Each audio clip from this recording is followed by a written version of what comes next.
ওটা তো ফাঁসির মতো এইভাবে ঝুলে রাখে। এলাকা থেকে সুন্দর বাঁশ কাটিং করে নিয়ে আসে, দুইটা বাঁশের ভিতরে গরুটা টানা দিয়ে বাঁধ দিবে, ঢালে আর যায় একজন ডালে আর আরেকজন দেখে পেট বসছে কিনা। ওকে, ওই থাম, পরের টালা। কাস্টমার কি বলে জানেন? কাস্টমার যে না 4.5 মণ তো হবে না, 4 মণ হতে পারে। 4 মণ কাস্টমার যখন বলছে 4 মণ, ওই ব্যাপারে আমার দিকে হাসে, কারণ আমিও তো গরু ব্যবসা করতে গেছি আমার সাথে। প্রিয় সুধী, আসসালামু আলাইকুম। বিজব্রো পডকাস্টে আমি আপনাদের হোস্ট সাগর হাসনাত স্বাগত জানাচ্ছি। আজকে আমাদের দ্বিতীয় সিজনের প্রথম সিজন আমাদের মোটামুটি সবগুলো পর্বই আপলোড হয়ে গিয়েছে। আপনাদেরকে দেখার আমন্ত্রণ জানাচ্ছি। আর আপনারা অনেকেই জানেন বা হয়তো অনেকেই জানেন না যে আমি কিন্তু গরু ব্যবসার সাথে জড়িত দীর্ঘদিন ধরে। তো এই গরু ব্যবসা করতে যে আমার অনেক লোকের সাথে পরিচয় হয়েছে, অনেক লোকের সাথে মিশতে হয়েছে, বিশেষ করে গরুর ব্যবসায়ী, গরুর যারা খামারি আছে, তারপর গরুর খাবারের ব্যবসার সাথে যুক্ত এবং এর সাথে সাইড যারা বিজনেস করে তাদের। তো এই গরু নিয়ে দেখি যে অনেকেরই অনেক আগ্রহ। একটা কথা আছে যে প্রত্যেক পুরুষ মানুষের জীবনে নাকি একবার করে গরুর খামারি হওয়ার শখ জাগে। সো এইটার আমরা বাস্তব প্রতিফলন দেখি ফেসবুক বা বিভিন্ন জায়গায়। আমরা কিন্তু অনেক কমেন্ট পাই বা গরু নিয়ে যে লেখালেখিগুলো, এটাতে আমরা অনেক আগ্রহ দেখি মানুষজনের, গরু নিয়ে অনেক জিজ্ঞাসা। সো আমরা এটা ডিসিশন নিয়েছি, আমরা একটা সিজন পুরোপুরি গরু কেন্দ্রিক একটা সিজন করব, যে আমাদের গরু রিলেটেড যেসব ব্যবসায়ী রয়েছে, যেসব খামারি রয়েছে বা গরু ব্যবসার সাথে জড়িত স্টেক হোল্ডার অন্যান্য, তাদেরকে আমরা এই পর্বগুলোতে আনবো। এবং এই যে আজকে ইউটিউবে বা বিভিন্ন এই সোশ্যাল মিডিয়াতে অনেক ধরনের ভিডিও থাকে যেটা আসলে মানুষকে মিসলিড করে।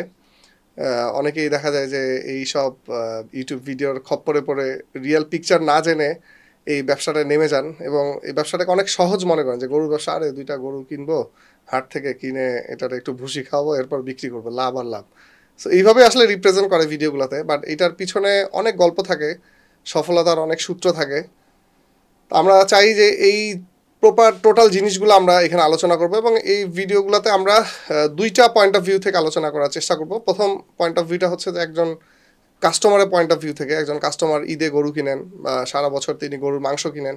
সো এই যে গরু বা গরুর মাংস বা গরুর দুধ, এই কোন কোন জিনিসগুলো তার খেয়াল রাখতে হবে, কোন কোন জিনিসগুলো দিকে নজর রাখলে তিনি ঠকবেন না বা ভালো জিনিসটা পাবেন। আর যেটা শুরুতেই বলেছি, সেকেন্ড যে পয়েন্ট অফ ভিউটা, যে যারা ব্যবসা করতে চান তাদের ইন ডিটেলগুলো আমরা আলোচনা করার চেষ্টা করব। ব্যবসায়িক যে দিকগুলো রয়েছে এখানে, চ্যালেঞ্জগুলো, সমস্যার সমাধানগুলো কিভাবে করেছেন বিভিন্ন ব্যবসায়ীরা, তারপরে ইনভেস্টমেন্ট কেমন লাগে। সো পুরো বিষয়টা আমরা ইনশাল্লাহ আলোচনা করব। এর পাশাপাশি ধরেন গরু তো শুধু একটা ব্যবসা না, গরু এটা একটা সাংস্কৃতিক পণ্য এবং এটা একটা ভূ রাজনৈতিক একটা প্রোডাক্ট। এটার সাথে ভূ রাজনীতি জড়িত। সো যারা আসলে রাজনীতি এনথুজিয়াস্ট বা ইকোনমি এনথুজিয়াস্ট, তারাও এই ভিডিওগুলো থেকে বা আমাদের এই এপিসোডগুলো থেকে উপকৃত হবেন। কথা না বাড়িয়ে আজকে আমাদের পর্ব শুরু করি। আজকে আমাদের সাথে আছেন খুবই স্পেশাল একজন গেস্ট। তিনি হচ্ছেন আমাদের মুজাহিদ ভাই। মুজাহিদ ভাই আমি পরিচয় করাই দিব আরও সামনে। সো উনি হচ্ছেন ইঞ্জিনিয়ার পেশায়, মানে পেশায় না, পড়ালেখায় ইঞ্জিনিয়ার, বাট পেশায় তো ডেফিনেটলি গরুর খামারি। আমরা রিসেন্ট একটা ট্রেন্ড লক্ষ্য করছি সারা বিশ্বে, যে আইটি জায়ান্ট যারা রয়েছে বা আইটির সাথে জড়িত, তারা কিন্তু অ্যাগ্রো বিজনেসের দিকে শিফট করতেছেন। বাট বাংলাদেশে এটা আমরা বলবো আরও আগে শুরু হয়েছে, যে শিক্ষিত বা ইঞ্জিনিয়ার, ডাক্তার, আমাদের পাশেই 2-3টা খামার রয়েছে, যেটা একজন ইঞ্জিনিয়ার আছে, ডাক্তার রয়েছে, খামারি। সো আমাদের দেশে কিন্তু এই ট্রেন্ডটা আরও আগে থেকে শুরু হয়েছে, যে শিক্ষিত শহুরে তরুণ, যুবক এবং সচ্ছল পরিবারের ছেলেপেলেরা এরকম খামারি পেশায় আসতেছেন বা গরুর পেশায় যদি আরও স্পেশালি বলি, কারণ এই গরু বা কৃষি পেশা এটাকে খুবই নিচু চোখে দেখা হয় আমাদের সমাজে। আমার বাবা মা এখনও মেনে নিতে পারে না যে আমি গরুর ব্যবসার সাথে জড়িত। সো এই জায়গায় আসলে কেন আসতেছেন, বা যেই ট্রেন্ডটা এখন ওয়ার্ল্ডে শুরু হয়েছে সেটা আমরা আরও আগে আমাদের বাংলাদেশে শুরু হয়েছে। সো এই সব ইন্টারেস্টিং বিষয় নিয়ে ইনশাল্লাহ, প্লাস গরুতে আইটির যে ইয়াগুলো অ্যানাবেল করা, আইটি বিভিন্ন দিকগুলো, বা এই কেনই বা আমাদের আইটি জায়ান্টরা এখন এগ্রিকালচারের দিকে ঝুঁকতেছে। সো খুব ইন্টারেস্টিং একটা সেশন হতে যাচ্ছে ইনশাল্লাহ। তো প্রথমে আমি মুজাহিদ ভাইকে আমন্ত্রণ জানাই আমাদের স্টুডিওতে। মুজাহিদ ভাই, থ্যাংক ইউ, স্বাগতম। আপনার পরিচয়টা। আমার নাম হচ্ছে কে মুজাহিদুল ইসলাম, আমি স্বত্বাধিকারী হারভেনো অ্যাগ্রো ফার্ম। আমি খামার করছি, অনেকদিন যাবতই করছি। আর আপনার দর্শকদেরকেও ধন্যবাদ, আপনাকেও ধন্যবাদ আমাকে আমন্ত্রণ জানানোর জন্য। দেখি কি কি আলোচনা করা যায় আজকে। মুজাহিদ ভাই খুব ওনার উইটি লোক, মানে খুব হিউমারাস। আজকে আশা করতেছি অনেক হিউমার, এবং ওনারে বলছি যে ভাই আপনি এইসব ক্যামেরা সব ভুলে যান।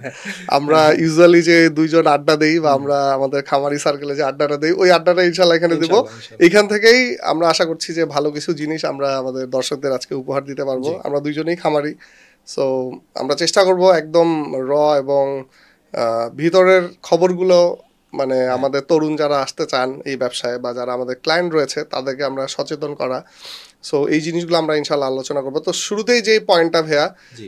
যে আপনি একজন ইঞ্জিনিয়ার, পড়াশোনা করেছেন ইঞ্জিনিয়ারিং এ, সো গরুর পেশাটাকে অনেক নিচু চোখে দেখা হতো বাংলাদেশে। জি। হ্যাঁ, বাট এখন একটা আমরা শিফটিং লক্ষ্য করছি যে ওয়ার্ল্ডের আইটি জায়ান্টরা বা আইটি থেকে এখন শিফটিংটা এগ্রোর দিকে যাচ্ছে বলে ধারণা করা যাচ্ছে। জি। সো আপনি কি মনে করে এই প্রফেশনে এসেছেন ভাইয়া? আমার এই প্রফেশনে আসার মানে লং স্টোরি শর্ট, আপনার ছোটোবেলা থেকে বেসিক্যালি গরু নিয়ে ফ্যাসিনেশন ছিল প্রচণ্ড। ছোটোবেলা থেকে কোরবানি ঈদ নিয়ে, আমার জন্ম ঢাকাতেই, বেড়ে ওঠা ঢাকাতেই, ছোটোবেলা থেকে কোরবানি ঈদ নিয়ে খুব ফ্যাসিনেশন কাজ করতো। সেখান থেকেই মূলত আস্তে আস্তে এক সময় শখ তৈরি হলো যে খামার করব। অল্প প্ল্যান ছিল, অল্প করে করব, 5টা-10টা গরু পালবো, এরকম পরিকল্পনা ছিল। এবং আমি ইউনিভার্সিটি লাইফে থাকতেই অন্যান্য বিজনেস তো করতাম, সেখান থেকে আর কি এই খামার ব্যবসায় আসা। মূল ফ্যাসিনেশন থেকেই আসা মূলত। এছাড়া তো ছোটোবেলা থেকে যে একটা পশু প্রেম, পশু পাখির প্রতি ভালোবাসা, সেখান থেকেই এই খামার ব্যবসায় জড়ায় যাওয়া। তাহলে ভাইয়া মানে এটা উল্টাটা হয়ে গেছে আর কি, মানে আপনি পড়াশোনা করা উচিত ছিল, আপনার প্যাশন ছিল এই সাইডেই, বাট মাঝখানে পড়ে গেছেন আইটিতে। না, প্যাশন না, মূলত আমি যে এটাকে প্রফেশন অথবা বিজনেস হিসেবে নিব সেরকম কিছু ছিল না। ছোটবেলা বাসায় পাখি পালতাম, আর গরু তো কোরবানির সময় খুব ভালো লাগতো।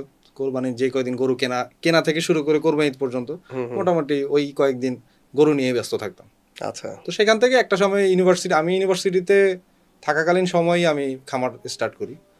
তখন মনে হলো যে খামার করি, আর নিজেদেরও কোরবানির জন্য গরু লাগতো।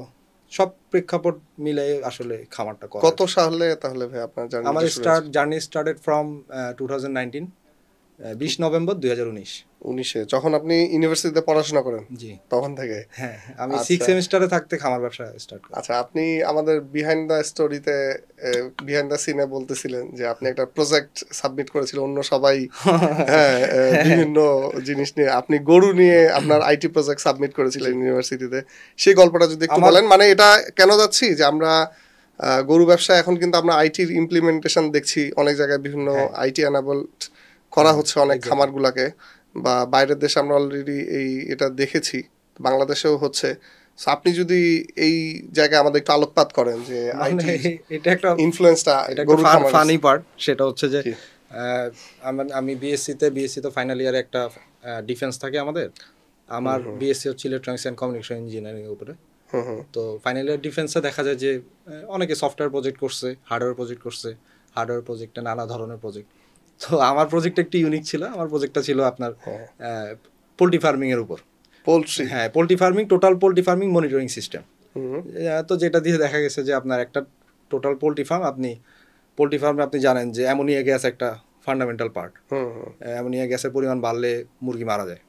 তো এই সব কিছু মনিটরিং করতে পারবেন আপনি অ্যাপের মাধ্যমে। তো এরকম একটা প্রজেক্ট ছিল আর কি, যেটা টোটালি ইউনিক ছিল, এবং আলহামদুলিল্লাহ সাবমিট করছিলাম, অ্যাপ্রুভ হয়েছে, রেজাল্টও ভালো হয়েছিল আর কি।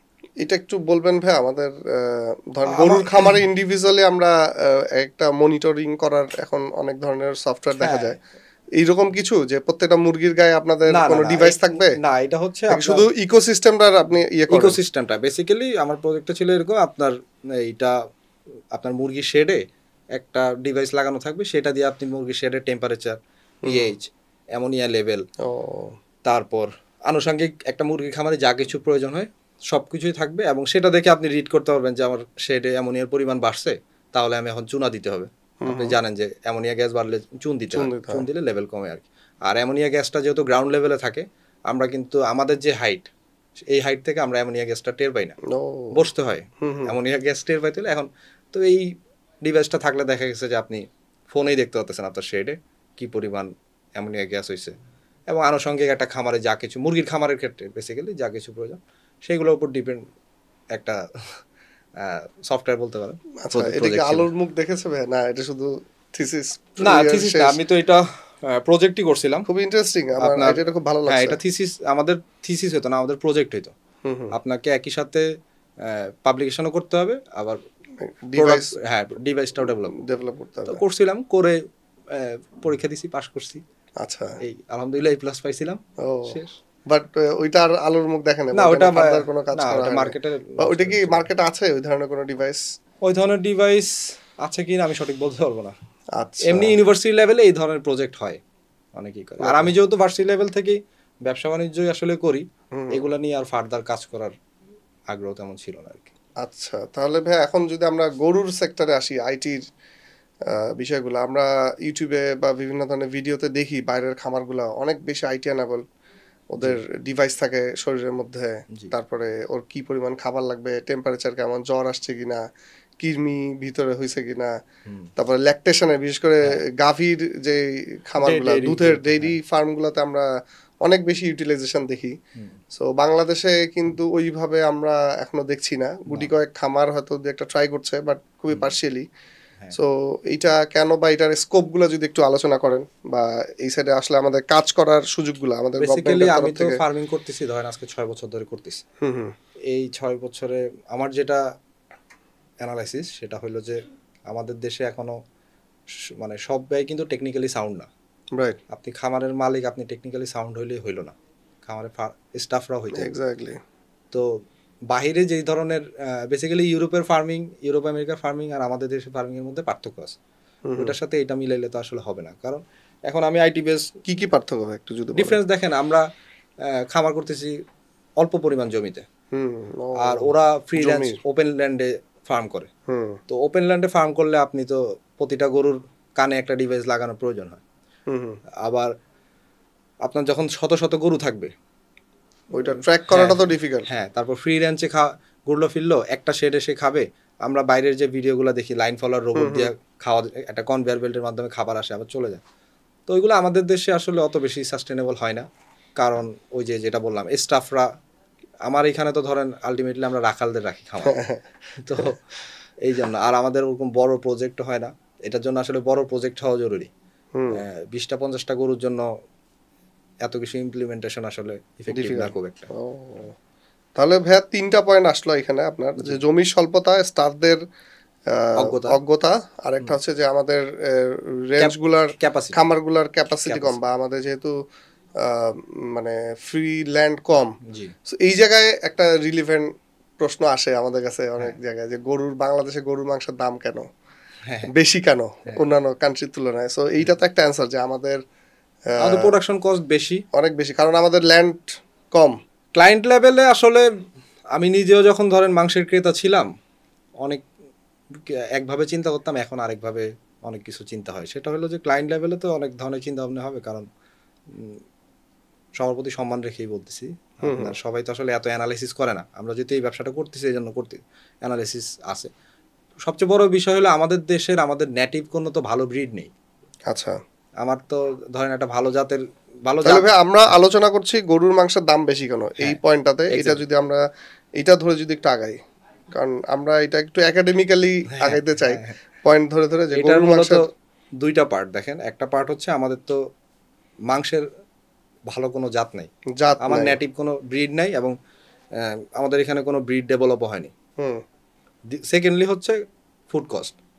আমার পশু খাদ্যের ম্যাক্সিমাম কিন্তু আপনার ইম্পোর্টেড খাবার। শুধু ঘাস খাওয়াইলে, আপনি জানেন, আপনিও খামারি, শুধু ঘাস খাওয়াইলে তো আমার ফ্যাটেনিং হবে না, দানাদার খাবার দিতে হবে। দানাদারের ম্যাক্সিমাম তো আমরা ইম্পোর্ট করি। তো ওইখানে একটা মনোপলি বিজনেস আছে, যেটা আমি আপনার মতো খামারি লেভেলে এটা কন্ট্রোল করা পসিবল না। তো দানাদারের প্রাইস বেশি। এই যে এখন কোরবানির ঘনায় আসতেছে, যত দিন আসবে ভুসির দাম তত বাড়তে থাকবে। তো আর এই যে জাত, যেটা আমাদের যদি একটা ভালো জাতের, আমরা খামারিরা যদি ভালো জাতের গরু, আমাদের নেটিভ ব্রিড যদি থাকতো, তাহলে আমরা আরো ভালো। ভাইয়া বাংলাদেশে যে শাহিওয়াল, বা যদি আমরা এদের রেজাল্ট তো ভালো, ফ্রিজিয়ান গুলারও তো রেজাল্ট ভালো, সিন্ধি শাহিওয়াল, এর তো কিন্তু ভালো ইল্ড আছে। হ্যাঁ, কিন্তু ওই যে আপনার ধরেন ফ্রিজিয়ান দিয়ে তো ফ্রিজিয়ান বা শাহিওয়াল তো আসলে মাংসের প্রজেক্টের জন্য অত বেশি ফিজিবল না, আর ফ্রিজিয়ান মোটামুটি কার্যকরী, কিন্তু ওই যে ধরা খাই আমরা ইয়াতে ফুড ফুড কস্টে। কস্টে। প্লাস হচ্ছে আরেকটা বললেন যেটা শুরুতে, যে ল্যান্ড ওপেন স্পেসের। হ্যাঁ, আমাদের ল্যান্ড অল্প, খামার করার জন্য তো আমরা অনেক বেশি জমি ম্যানেজ করতে পারি না, ওপেন স্পেস কম আমাদের। আর এখানে আমি আরো কিছু কারণ অ্যাড করি, বা আমার কাছে এটা মনে হয়েছে, আপনি যদি কিছু অ্যাড করেন। আমার কাছে মনে হয়েছে যে আগে যে এই ব্যাপারটা ছিল যে zero cost model, production model, যে আগে কিন্তু কৃষকের একটা গরু ডেভেলপ করতে তেমন কোনো খরচ হইতো না, কিচেন ওয়েস্টেজ দিয়ে বা নিজের গোয়ালের গাভীর বাচ্চা দিয়ে ওইটা কিন্তু ডেভেলপ করতো, কোনো খরচ ছাড়া। আছে সেটা হচ্ছে কোনো অ্যাকাউন্টেবিলিটি নাই। তো কৃষকরা যেটা তৈরি করতেছে তার কিন্তু কোনো অ্যাকাউন্টেবিলিটি নাই। একটা গরু কিনতেছে, ডেইলি খাওয়াচ্ছে, আমরা যেভাবে কমার্শিয়াল ফার্মিং আমরা যেভাবে হিসাব মেনটেন করি, গৃহস্থ তো সেটা করে না। হ্যাঁ, এটাই মানে ও তো করে না, মানে এটা পজিটিভ যে মাংসের দামটা কম ছিল এই কারণে। একটা বড় রিজন হচ্ছে চামড়ার দাম। এক্স্যাক্টলি, একটা সময় 20,000 টাকার গরুর চামড়ার দাম ছিল 3,000 টাকা, এখন 4 লাখ টাকার গরুর চামড়ার দাম 2,000 টাকা। 200 টাকা 500 টাকা পাই না তো ভাই। হ্যাঁ, না আমি বললাম যে ম্যাক্সিমাম সাইজ 4 লাখ টাকার গরুর চামড়া কিন্তু আপনি 2,000 টাকা বেচতে পারবেন কিনা সন্দেহ আছে। এক্স্যাক্টলি। আর জুতা কিন্তু কিনতেছি, একটা স্যান্ডেল কিনতেছি 3,500 4,000 টাকা দিয়ে। তো এটা একটা বড় ফ্যাক্টর। মাংসের একটা গরু যদি কষাই যদি জবাই করে বা খামারে জবাই করে যদি চামড়াটা যদি 3,000 4,000 5,000 টাকা বেচতে পারতো, তাহলে কিন্তু মাংসের রেটটা অনেক কমে আসতো। এবং খাদ্যের বাজারে যদি সরকার যদি প্রপার যদি মনিটরিং করতো, হিউম্যান ফুড নিয়ে যে ধরনের মনিটরিং চলে, অ্যানিম্যাল ফুড নিয়ে যদি মনিটরিং চলতো, তাহলে হিউম্যান ফুড তো ধরেন গরুর মাংসের দামের কথা বলতেছে, বাট মাংসের দামের ওইটা নিয়ে কোনো মাংস উৎপাদন করতে যে কথা নাই, হ্যাঁ কি প্রয়োজন এটা নিয়ে কেউ কথা বলে না, সবাই ভাবে খালি সিন্ডিকেট। এবং আমিও ব্যক্তিগতভাবে আলটিমেটলি বিরক্ত, এগুলা নিয়ে আমি আর কথা বলতে ভালো লাগে না। আমার এখন বিষয় হলো যার যা বুঝে বুঝুক। আচ্ছা, মোটামুটি আমাদের 5-6টা পয়েন্ট আসছে, যে একটা ব্রিড নাই, ফুড কস্টটা বেশি আমাদের এখানে ইম্পোর্টেড খাবারের কারণে, আর ওপেন স্পেস কম, আর হচ্ছে যে চামড়ার দামটা আমরা পাচ্ছি না, যেটা বাই প্রোডাক্ট বিজনেস, যেটা যদি বলি মাংসের, এটা একদম কম বাংলাদেশে। আর হচ্ছে যে ওই যে গ্রামীণ প্রান্তিক পর্যায়ে, যে আগে এক সময় আমি যে কথাটা বলতে চাচ্ছিলাম, জিরো কস্ট মডেল ছিল, এখন বিভিন্ন হাইব্রিড ব্রিড দেওয়ার কারণে ওইখানে কিন্তু তাদেরও খরচ অ্যাড হচ্ছে। হ্যাঁ, প্রোডাকশন তারা দেখা যেত আগে নিজের গোয়াল ঘরে পালতো, এখন তাদের ওইখানে তাদের মোটরের ব্যবস্থা করতে হইতেছে, ওই গোসল করানো, বিদ্যুৎ বিল আসতেছে, তারপর ওদেরকেও কিন্তু ওরাও কিন্তু ভুসি টুসি এইসব খাওয়ায়, তারপর ঘাস কিনে খাওয়ায়। আমি গ্রামে খুব অবাক হইলাম, গ্রামেও ঘাস কিনে, হ্যাঁ ঘাস কিনে খাওয়ায়, কারণ কিনে খাওয়াবে তো, জায়গা জমি নাই তো। হ্যাঁ, জায়গা জমি নাই, এবং আপনার জমিতে আপনি ঘাস করে গরুকে খাওয়ানোর থেকে জি সেই জমিতে আপনি কিনে খাওয়ানোটাই বেটার, আর সেই জমিতে সে অন্য ফসল করে, রাইট। সো এই অনেকগুলো কারণ আছে আসলে আমরা আমাদের দেশে কেন গরুর দামটা আরো বেশি। সো এর বাইরে আরো অনেকগুলো কারণ আছে, এগুলো নিয়ে আমরা ইনশাল্লাহ আলোচনা করব। আমরা ফিরে আসি আমাদের ফার্মিং এর ইয়াতে, যে ভাইয়া যদি বাংলাদেশে আসলে আইটির ইমপ্লিমেন্টেশনটা ওইভাবে হচ্ছে না, বাট এখন আপনি তো বিইং এ খামারি, জি, এবং আপনি একজন you are backed by engineering knowledge, আপনার কাছে কি মনে হয় যে আমাদের আসলে এখানে আমাদের অনেক আইটি প্রফেশনালরা হয়তো দেখবেন আমাদের এপিসোডটা, তারা যদি যে আমাদের কি প্রয়োজন, আসলে কি হলে গরুর মাংসের দামটা কমতে পারে বা দুধের প্রোডাকশন বাড়তে পারে, বা আমরা একটু আমাদের উৎপাদন খরচটা কমাতে পারি, মানে আইটির কথা বলতেছি, বা কি কি ইঞ্জিনিয়ারিং টুল যদি আমরা ইউজ করি, বা এটা আপনার সাজেশন কি? আমার কাছে মনে হয় যে আসলে মাংস অথবা দুধের দাম কমানোর জন্য টেকনোলজির ইমপ্লিমেন্টেশনের থেকেও বেশি প্রয়োজন হলো ব্রিড ডেভেলপমেন্ট এবং খাদ্যের দাম। আর টেকনোলজি ইউজ করে তো আমি আসলে আমাদের দেশের প্রেক্ষাপটে কস্টিংটা আসলে কমবে না, কস্টিং আরও বাড়বে। কারণ আপনি একটা রাখাল, আমাদের এখানে আসলে রাখাল দিয়ে আমরা গরু পালতেছি, রাখালের বদলে আপনি যদি একটা গ্রাজুয়েট নেই না 2 লাখ 5 লাখ টাকার মেশিন ইনস্টল করেন, সেই টাকা তো আপনি ক্লায়েন্টের থেকেই তুলবেন, অ্যাজ এ ব্যবসায়ী হিসেবে তো সেটা আপনি প্রোডাক্টের থেকেই তুলতে যান। এই জন্য আমার কাছে মনে হয় যে প্রোডাকশন কস্ট কমাইতে হলে নীতি নির্ধারণী পর্যায়ে যারা আছে তাদের এগুলো নিয়ে পুরানো চিন্তা ভাবনা বাদ দিতে হবে আর কি। এখন ভালো আমাদের খামারিদের আসলে ভালো জাত দরকার, মাংস উৎপাদনের জন্য ভালো জাত দরকার, এবং দুধের জন্য তাই। হস্টিন ফ্রিজিয়ান, যে হস্টিন ফ্রিজিয়ানটা পশ্চিমে 100% আমরা বলতেছি, ও ওইখানে যে প্রোডাকশন দেয় আমার এখানে কিন্তু সেই প্রোডাকশন দেয় না ওয়েদারের কারণে। সেকেন্ডলি এগুলো অনেক জ্ঞানের কথা বলা হয়, না না বলেন আমি বলেন ভাই, আমাদের অনেক enthusiast আছে। হ্যাঁ অনেক বিরক্ত হবে, না না কিন্তু বলেন ভাইয়া। এগুলো ফ্যাক্ট। আপনার ইউরোপে যে গরুটা 30 কেজি দুধ দেয়, সেই গরুটা তো আমার দেশে এসে 30 কেজি দুধ দিচ্ছে না। কেন দিচ্ছে না ভাইয়া? ওয়েদার, এরপরে মেইনলি ওয়েদার। এরপরে আপনার আরেকটা পার্ট দেখেন, সেটা হচ্ছে যে ওকে তো আমরা এখানে এনে ক্রস করতেছি। তো আমরা আসলে এখানে কেন, এটা আমি অ্যান্সার আসলে জানি না, আমি ভুল হইতে পারি। আমরা এখানে কেন আমাদের ওয়েদারের সাথে সাস্টেইন করবে এরকম ব্রিড কেন আনলাম না? এখানে অনেক, এবং এটা কিন্তু ভাই খরচ অনেক বাড়তেছে আমাদের। এই যে হোলস্টেইন ফ্রিজিয়ানকে আপনি তো দেখছেন ফ্যান দিয়ে রাখতে হয় 2-3 বার। এই যে আমি যেটা একটু আগে বললাম যে প্রান্তিক পর্যায়ে আগে ছিল জিরো কস্ট মডেল, সো এই ফ্রিজিয়ান গুলা এত বেশি ওয়াইড স্প্রেড হওয়ার কারণে গ্রামে ওদেরকে ওই যে পাইপ দিয়ে গোসল করাইতে হচ্ছে, 2-3 বার গোসল করাইতে হয়, ফ্যান দিতে হচ্ছে, ঘরে ফ্যান দেয়া লাগে, ফ্যান দিতে হচ্ছে। সো প্রোডাকশন খরচ কিন্তু দেখা যায় যে গরুর মালিকের ঘরে ফ্যান নাই, গরুর ঘরে ফ্যান আছে, এবং খুবই রোগ বালাই হয় অনেক বেশি। হ্যাঁ, আর আপনি একটা জিনিস দেখেন, এই যে হলস্টিন আমাদের খামারে তো, আপনার খামারে আছে, আমার খামারে আছে, এই যে হাঁপাচ্ছে, ও তো আসলে এখানে ওর যে পিক প্রোডাকশন, সে যে যাই বলুক, আমি আমার এক্সপিরিয়েন্স থেকে আমার কাছে মনে হয় না যে সে তার পিক প্রোডাকশন আমার এই দেশে এসে দিতে পারে। তো আমার এই দেশের জন্য সাস্টেইনেবল ব্রিডই আসলে আমাদের প্রয়োজন। আপনি একটা হলস্টিন বড় করবেন, ওর পিছনে কিন্তু ও দ্রুত বর্ধনশীল, খরচও কিন্তু ওর থেকে কম না, কিন্তু খাবারও কম খায় না। অন্য সব গরু 5 কেজি ভুসি খেলেও কিন্তু 7 কেজি খাওয়ার পরেও টাকায় থাকে, আরো দেয়। হ্যাঁ, রাইট। সো ভাই, বাংলাদেশের প্রেক্ষাপটে আপনি কোন ব্রিডটা সাজেস্ট করেন, বা কোন ব্রিডগুলো আমাদের জন্য ডেভেলপ করলে ভালো হতো? আমাদের তো এরকম ভালো ব্রিড নাই। আরসিসি এটা আসলে আমাদের নেটিভ ব্রিড দিয়া আসলে ধাক্কাধাক্কি করে লাভ নাই, অনেক ধাক্কাধাক্কি হয়েছে। আমাদের নেটিভ ব্রিড ধাক্কাধাক্কি করে তো আসলে 500 কেজি বানাইতে কষ্ট হয়ে যায়, আর এত কাজ হইতেছে। কিন্তু একটা আরসিসি, আপনি তো এই যে রিসেন্ট তো গরু কিনতেছেন, আমিও কিনতেছি, একটা আরসিসি পাওয়া গেছে, তো উল্টা তো আরো হারাইতেছে দিন দিন। হ্যাঁ, আর কি ধরনের ব্রিড আমার এখানে প্রয়োজন, এগুলো আসলে যারা এগুলো নিয়ে গবেষণা করে তারাই ভালো বলুক।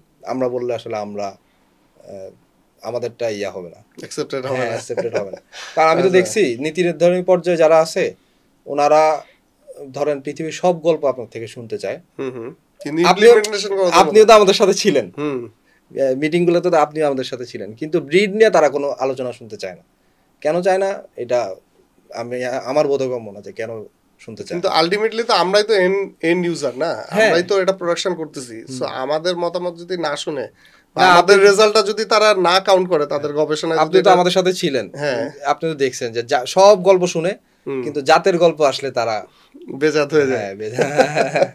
আচ্ছা, তো অনেক ইয়া শোনা যায়, যেমন পুরান ডিবেটটাই আবার তুলি যে আমেরিকান যে ব্রিডটা আমাদের ব্রাহ্মার, এটা নিয়ে খুব আমাদের এনথুসিয়াজম, আমাদের অনেক, ইভেন আমাদের খামারি লেভেল থেকেও এটার বিষয়ে, এটা আসলে কি সলিউশন আসবে আপনার কি মনে হয়?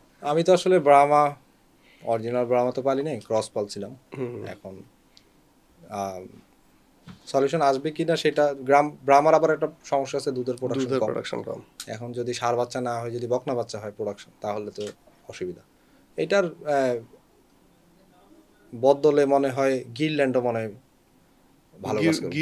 গিরল্যান্ড সম্পর্কে আপনি জানেন যে মাংসের উৎপাদনে সে ভালো, দুধের উৎপাদনে সে ভালো। এই যে আমাদের দেশেও যে কিছু গির গাভী পাওয়া যায়, বর্ডার ক্রস দিয়ে আসে, দেখেন গির ষাঁড়গুলাও দ্রুত বর্ধনশীল, আবার গিরের গাভী যেগুলো, এগুলো ভালো প্রোডাকশন দেয় এবং তাদের দুধের কোয়ালিটি কিন্তু অনেক ভালো। তো ব্রাহ্মা, পিওর ব্রাহ্মা আমি পালিনি, আমি বলতে পারি না। তার মানে আসলে মানে মূলে হাত দিতে হবে, আমাদের অনেক পিছনে যেতে হবে। যে আমরা মাংসের দাম যেভাবে বলি যে সিন্ডিকেট পাইছি, এক গল্প সিন্ডিকেট, এই মার্কেট সিন্ডিকেট করা। আপনি সাগর ভাইয়ের, আমি মুজাহিদ, আপনার খামার আর আমার হারভেনা এগ্রো, আমরা তো প্রতিবেশী। আমার কথা আপনি শুনেন না, আপনার কথা আমি শুনি না, কই থেকে হবে সিন্ডিকেট? আপনি 510 টাকা বেচলে আমি কব যে 490 লাগাও। আপনি তখন তারপর দেখা গেছে আপনি 500 টাকা রেট দিবেন, আমিও দিছি 500, কিন্তু কাস্টমার আসলেই এটা সম্ভব না আসলে, এটা মনোপলিস্টিক একটা মার্কেট, এটা পসিবল না। এক্স্যাক্টলি, কারো পক্ষে এটা সিন্ডিকেট করা। সিন্ডিকেট আছে ওই জায়গাগুলোয়, যেমন আপনি ফুডের সিন্ডিকেটটা আপনি ইয়ে করেন, আপনি ওখানে ভ্যাট ট্যাক্স কমান, আপনি সাবসিডি দেন, তারপরে আপনি এই যে আমাদের ভালো ব্রিড নিয়ে আসেন, মনিটর করেন। ব্রিডেও তো একটা বড় বিজনেস আছে, আমি যেটা জানি। ভোক্তা অধিকার যেভাবে সকল পণ্য মনিটর করতেছে, আমি নাম উল্লেখ করে বললাম আর কি, তো সেরকম পশু খাদ্য মনিটর করুক, সেটাই তার এলসি রেট কত, সে তারা এসে কষাইয়ের দোকানে অভিযান, আরে ভাই আপনি কষাইকে উপরে টপ টু বটম অ্যাপ্রোচ তো হবে না, আপনাকে বটম টু টপ করতে যে হবে। খাবারের ইম্পোর্টার ভুসি যে ইম্পোর্ট করছে, কয় টাকা ইম্পোর্ট করছে, কয় টাকা মার্কেটে ছাড়ছে, পাইকার যারা ব্যবসায়ী কয় টাকা মাল কিনছে, কয় টাকা, এই ভাউচার তো কখনো চেক হয় না, হয়তো অদূর ভবিষ্যতে হবে। কিন্তু এগুলোই মূলত গোড়ায় হাত না দিলে আমরা খামারিরাও কষ্ট পাবো, ক্রেতারাও কষ্ট পাবে। ব্রিড নিয়ে তো অনেক পলিটিক্স শুনি ভাই আমাদের খামারি কমিউনিটিতে, যে ব্রিড নিয়ে অনেক খেলা, সিমেন্ট বিক্রি করা, এগুলো নিয়ে সিন্ডিকেট, এগুলো এটাও তো একটা, যে ব্রিডের যেহেতু প্রসঙ্গটা এসেছে আমাদের এখানে, সো এটারও তো একটা ভালো পলিটিক্স আছে এখানে। এইগুলা আমি তেমন একটা জানি না, কারণ আমি তো ডেইরি ফার্মিং করি না, রাইট। এই জন্য সিমেনে মূলত আসলে শোনা কথা তো আসলে বলতে পারি এগুলো শোনা যায় আর কি, আভাস শোনা যায়, এগুলো আভাস পাই আমরা তো ওই জায়গাগুলোতে, মানে যে পয়েন্টটাতে আমরা আলোচনা করছি যে ওই জায়গাগুলোতে আমাদের কাজ করতে হবে। হ্যাঁ, আদারওয়াইজ খামারিকে চাপ দিয়ে, কসাইকে চাপ দিয়ে বা কৃষককে চাপ দিয়ে আসলে হবে না। আমরা খুবই কম্পিটিটিভ প্রাইসে প্রোডাক্ট বেচি। একটা চালান নিয়ে আসলে দেখা যায় যে 20টা গরুর মধ্যে 10টা লাভ হয়, 5টা লস হয়, 5টা সমান সমান থাকে, উল্টাটাও হয়, আবার উল্টাটা হয়। একটু আগে আপনি বলছেন এক ঈদে আপনার 22 লাখ টাকা লস হয়েছে, এটার গল্প আমরা শুনবো ব্যর্থতার ব্যবচ্ছেদে। আমরা দেখি সবাই ইউটিউবে খুব সব চটকদার থাম্বনেল, হেডলাইন, মাত্র 2টি গরু থেকে আজকে 200 গরুর মালিক। হ্যাঁ, সো এটা মিসলিডিং। আমরা কাউকে ছোট করতেছি না বা ডিসকারেজ করছি না, বাট এই ধরনের ভিডিও দেখে কিন্তু অনেক লোকজন আসলে এই খামারি ব্যবসায় আসেন, এসে তার জমানো টাকাগুলো নষ্ট করেন, করে এই যে গালাগালি করে এই মার্কেট থেকে চলে যান, যে সবাইকে গালাগালি করে, ব্যাপারী বাটপার, ও বাটপার, এ বাটপার, খাবার ব্যবসা সবাই বাটপার। কিন্তু তার যে আসলে ফল্ট, বা সে যে জানে না, সে না বুঝে গ্রামের চাচাতো ভাইয়ের হাতে টাকা দিয়ে দিছে কোনো মনিটরিং ছাড়া। তো এই চ্যালেঞ্জগুলো যদি আমাদের একটু বলেন, যে আসলে গরুর ব্যবসা একজন কেউ যদি আসতে চায়, মানে এখানে কি কি চ্যালেঞ্জ আছে বা কি কি চ্যালেঞ্জ তার দিকে লক্ষ্য রাখতে হবে। মূলত আসলে গরুর ব্যবসায় চ্যালেঞ্জ প্রতিদিনই, কারণ আপনি এখানে লাইভ অ্যানিমেল হ্যান্ডেল করবেন। আমার এটা ধরেন অন্য কোনো বিজনেস না যে আমি প্রোডাকশন স্টার্ট করে দিলাম, রাইট, স্টার্ট হবে, মিনিমাল মনিটরিং করলেই হবে। এটা যেহেতু লাইভ অ্যানিমেল মেনটেন করবেন, আপনাকে প্রতিদিনই চ্যালেঞ্জ। এখন সাকসেস আসা না আসাটা এটা আসলে রিজিকের ব্যাপার, কিন্তু আমাদের সর্বোচ্চ চেষ্টাটা আমাদের করতে হবে। এই গরু বিজনেসে আমি যেটা মনে করি, ক্রয় মানে 3টা পার্ট আছে, ক্রয়, লালন পালন এবং বিক্রয়। তো 3টা পার্টই কিন্তু আপনার হচ্ছে চ্যালেঞ্জ। এখন কেউ যদি এই সব অ্যানালিসিস না করে, অ্যাকচুয়াল খামারিদের সাথে আলোচনা না করে, ইউটিউবে দেখলো, দেখে মনের বাসনায় 5টা 7টা গরু কিনলো, কিনে কাউকে দায়িত্ব দিলে ওই প্রজেক্ট তো সাস্টেন করবে না। এবং ওই ধরনের ভুল তো মোটামুটি সবাই করে। প্রথমে খামারিদের সাথে বসে না, 2-4 জন চেনা পরিচিত খামারির সাথে যদি আলোচনা করে, তাহলে কিন্তু সফলতার গল্প পাওয়া যায়, ব্যর্থতার গল্প পাওয়া যায়। আমি তো প্রতি বছর তো আমার সফল হবো না, মাঝে মাঝে ব্যর্থ হয়েছি, কেন হয়েছি, এগুলো সব কিছু। এখন ক্রয়ের ক্ষেত্রে ধরেন অনেক ধরনের চ্যালেঞ্জ আছে। গরু ক্রয়ের ক্ষেত্রে সবার প্রথমে আসলে প্রয়োজন হচ্ছে, ফার্মিং করতে হলে আপনি যেখান থেকেই করেন না কেন একটা ট্রেনিং করতে হবে সবার ফার্স্ট। তারপরে হচ্ছে ট্রেনিং শেষ করলেন, ট্রেনিং শেষ করার পরে আপনি গরু ব্রিড সিলেকশনে যাবেন, আপনি কোন গরু করবেন, হ্যাঁ কোন গরু কিনবেন, আপনি কবে বিক্রি করবেন, কার কাছে বিক্রি করবেন, আপনার ক্লায়েন্টকে। তার আগে তোমার আরেকটা ডিসিশন আসতে হবে যে ফ্যাটেনিং করবেন নাকি ডেইরি করবেন নাকি হাইব্রিড করবেন, দুইটা মিলে করবেন। হ্যাঁ, তা তো আছেই। এখন আমি ধরেন আমি ফ্যাটেনিং খামার হিসেবে আমি ফ্যাটেনিং নিয়ে কথা বলতেছি। জি, আপনি হচ্ছেন ফ্যাটেনিং খামারি, গরু ষাঁড় গরু কিনে মোটা করে বিক্রি করে। জি, বিক্রি করে। এবং আমরা আমার হারভেন অ্যাগ্রো ফার্ম আমরা প্রতি শুক্রবারে এবং বিভিন্ন অকেশনে স্লটার করি। হ্যাঁ, আমাদের নিজস্ব লালিত পালিত গরুই আমরা স্লটার করি। আমাদের ক্লায়েন্ট আছে, অর্ডার করে আমরা মাংস হোম ডেলিভারি পাঠাই। এখন যেটা বললাম 3টা পার্ট, ক্রয়, লালন পালন এবং বিক্রয়, 3টাতেই কিন্তু চ্যালেঞ্জ। এখন ক্রয় কি কি চ্যালেঞ্জ? ক্রয় আপনি গরু কিনতে যাবেন, হাটে যাবেন, অথবা আমার মতো একজন খামারের কাছে আসবেন, অথবা একটা গৃহস্থের কাছে আসবেন। এখন আপনার যদি নলেজ না থাকে, আপনাকে তো সবাই ঠকাবে, আমি মুজাই তো ঠকাবো, তাই না? এখন আপনার নলেজ থাকতে হবে। আমি চাইলাম 1.5 লাখ টাকা, আপনি জানেন না এটার দাম কত, 1.5 লাখ হওয়া উচিত না 1 লাখ হওয়া উচিত। আপনি হাটে গেলেন কার ভরসায়? আপনার দালাল, হ্যাঁ, বা গ্রামের চাচাতো ভাই আপনার একজন উপকার করবে। মানে আমি জীবনে বিশ্বাস করি ফাউ ফাউ কোনো কিছু পাওয়া যায় না। রাইট একটা লোক সারাদিন রোদের ভিতরে গরু হাটে আমার সাথে ঘুরতেছে, ওর কোনো চাওয়া পাওয়া নাই, আমার 5টা গরু কিনা দিবে, এত ভালো আসলে মানুষ না। তো ওর ফায়দায় গিয়ে কিনলেন গরু, কেনার পরে আনার পরে গরু খুঁড়া হইলো। খুঁড়া দেখেন আপনি প্রতিটা স্টেপে আমি যে ভুলগুলো যা হইতে পারে তা বলতেছি, সঠিকগুলো আপনি হাজার হাজার ভিডিও আছে কিভাবে আপনি 1 লাখ টাকা থেকে কোটি টাকার মালিক হবেন গরু পেলে, সেগুলো আছে, হ্যাঁ সেটা দেখে নিয়ে। আর ক্ষতি কি হইতে পারে সেগুলো আমি বলতেছি। আনলেন, দালাল খেয়ে ফেললো, গরু প্রতি 10,000 5,000 করে খাইলো, 5টা গরু কিনলেন, আসার পরে গরু খুঁড়ারও হইলো, হইতেই পারে, খুব স্বাভাবিক। এফএমডি হলে আপনি এফএমডি ট্রিটমেন্ট জানেন না, ডাকলেন গ্রামের ডাক্তার বা এলাকার পশু চিকিৎসক, ও টাকা হবে, হ্যাঁ ও মারলো, হ্যাঁ কোম্পানির কমিশন খায় মারলো, মনের সুখে অ্যান্টিবায়োটিক, হ্যাঁ বিল হইলো বহু টাকা, যেটা আমরা তো লাগে না, আমরা তো বেসিক ন্যাচারাল মেডিসিন দিয়ে কাজ শেষ। তো এইখানে ধরা খাইলেন। এরপরে আপনি টার্গেট করলেন না যে লালন পালনে তো অনেক না জানলে তো পদে পদে আপনি পস্তাবেন। এরপরে আপনি বিক্রির ক্ষেত্রে আপনি দেখা গেছে কোরবানির সময় আপনি কষাই মাল নিয়ে বসে আছেন, রাইট, তখন তো চলবে না। আর আপনি কষাই বাজারের সময় শবে বরাতের সময় আপনি কোরবানির শাহিওয়াল ব্রাহ্মা নিয়ে বসে আছেন, তখন তো চলবে না। তাহলে আপনার ক্রয়ও আপনার সেটআপ ঠিক রাখতে হবে, লালন পালনে এবং বিক্রয়, এটা অনেক বড় ইস্যু। আমি যে শুরুর দিকে যে লস করছি, এটার মেইন রিজন হচ্ছে আমি ট্রেনিং করছি, ক্রয় এবং লালন পালন এগুলো সবই আমি মোটামুটি বুঝতাম। এবং আমার এই জগতের যে মেন্টর প্রয়াত মুক্তি মাহমুদ ভাই, উনি আমার শুরুর দিকে সর্বোচ্চ পরিমাণ গাইডলাইন দিছে, আমি করছি। কিন্তু বিক্রয়ে আমি ধরা খাইছি, আমি আমার টার্গেট কাস্টমার জানতাম না। আমি আমার যেই গরু আমার ভালো লাগছে, আমি সাইজ বিবেচনা করিনি, আমি গরু কিনছি। ধরেন আমার টার্গেট কাস্টমার 1.5 লাখ টাকা, আমি 1.5 লাখের মাল আমার ঘরে নাই, আমার ঘরে 1 লাখ টাকার মাল আছে, 4 লাখ টাকার মাল আছে, 3 লাখ টাকার মাল আছে, এরকম আর কি।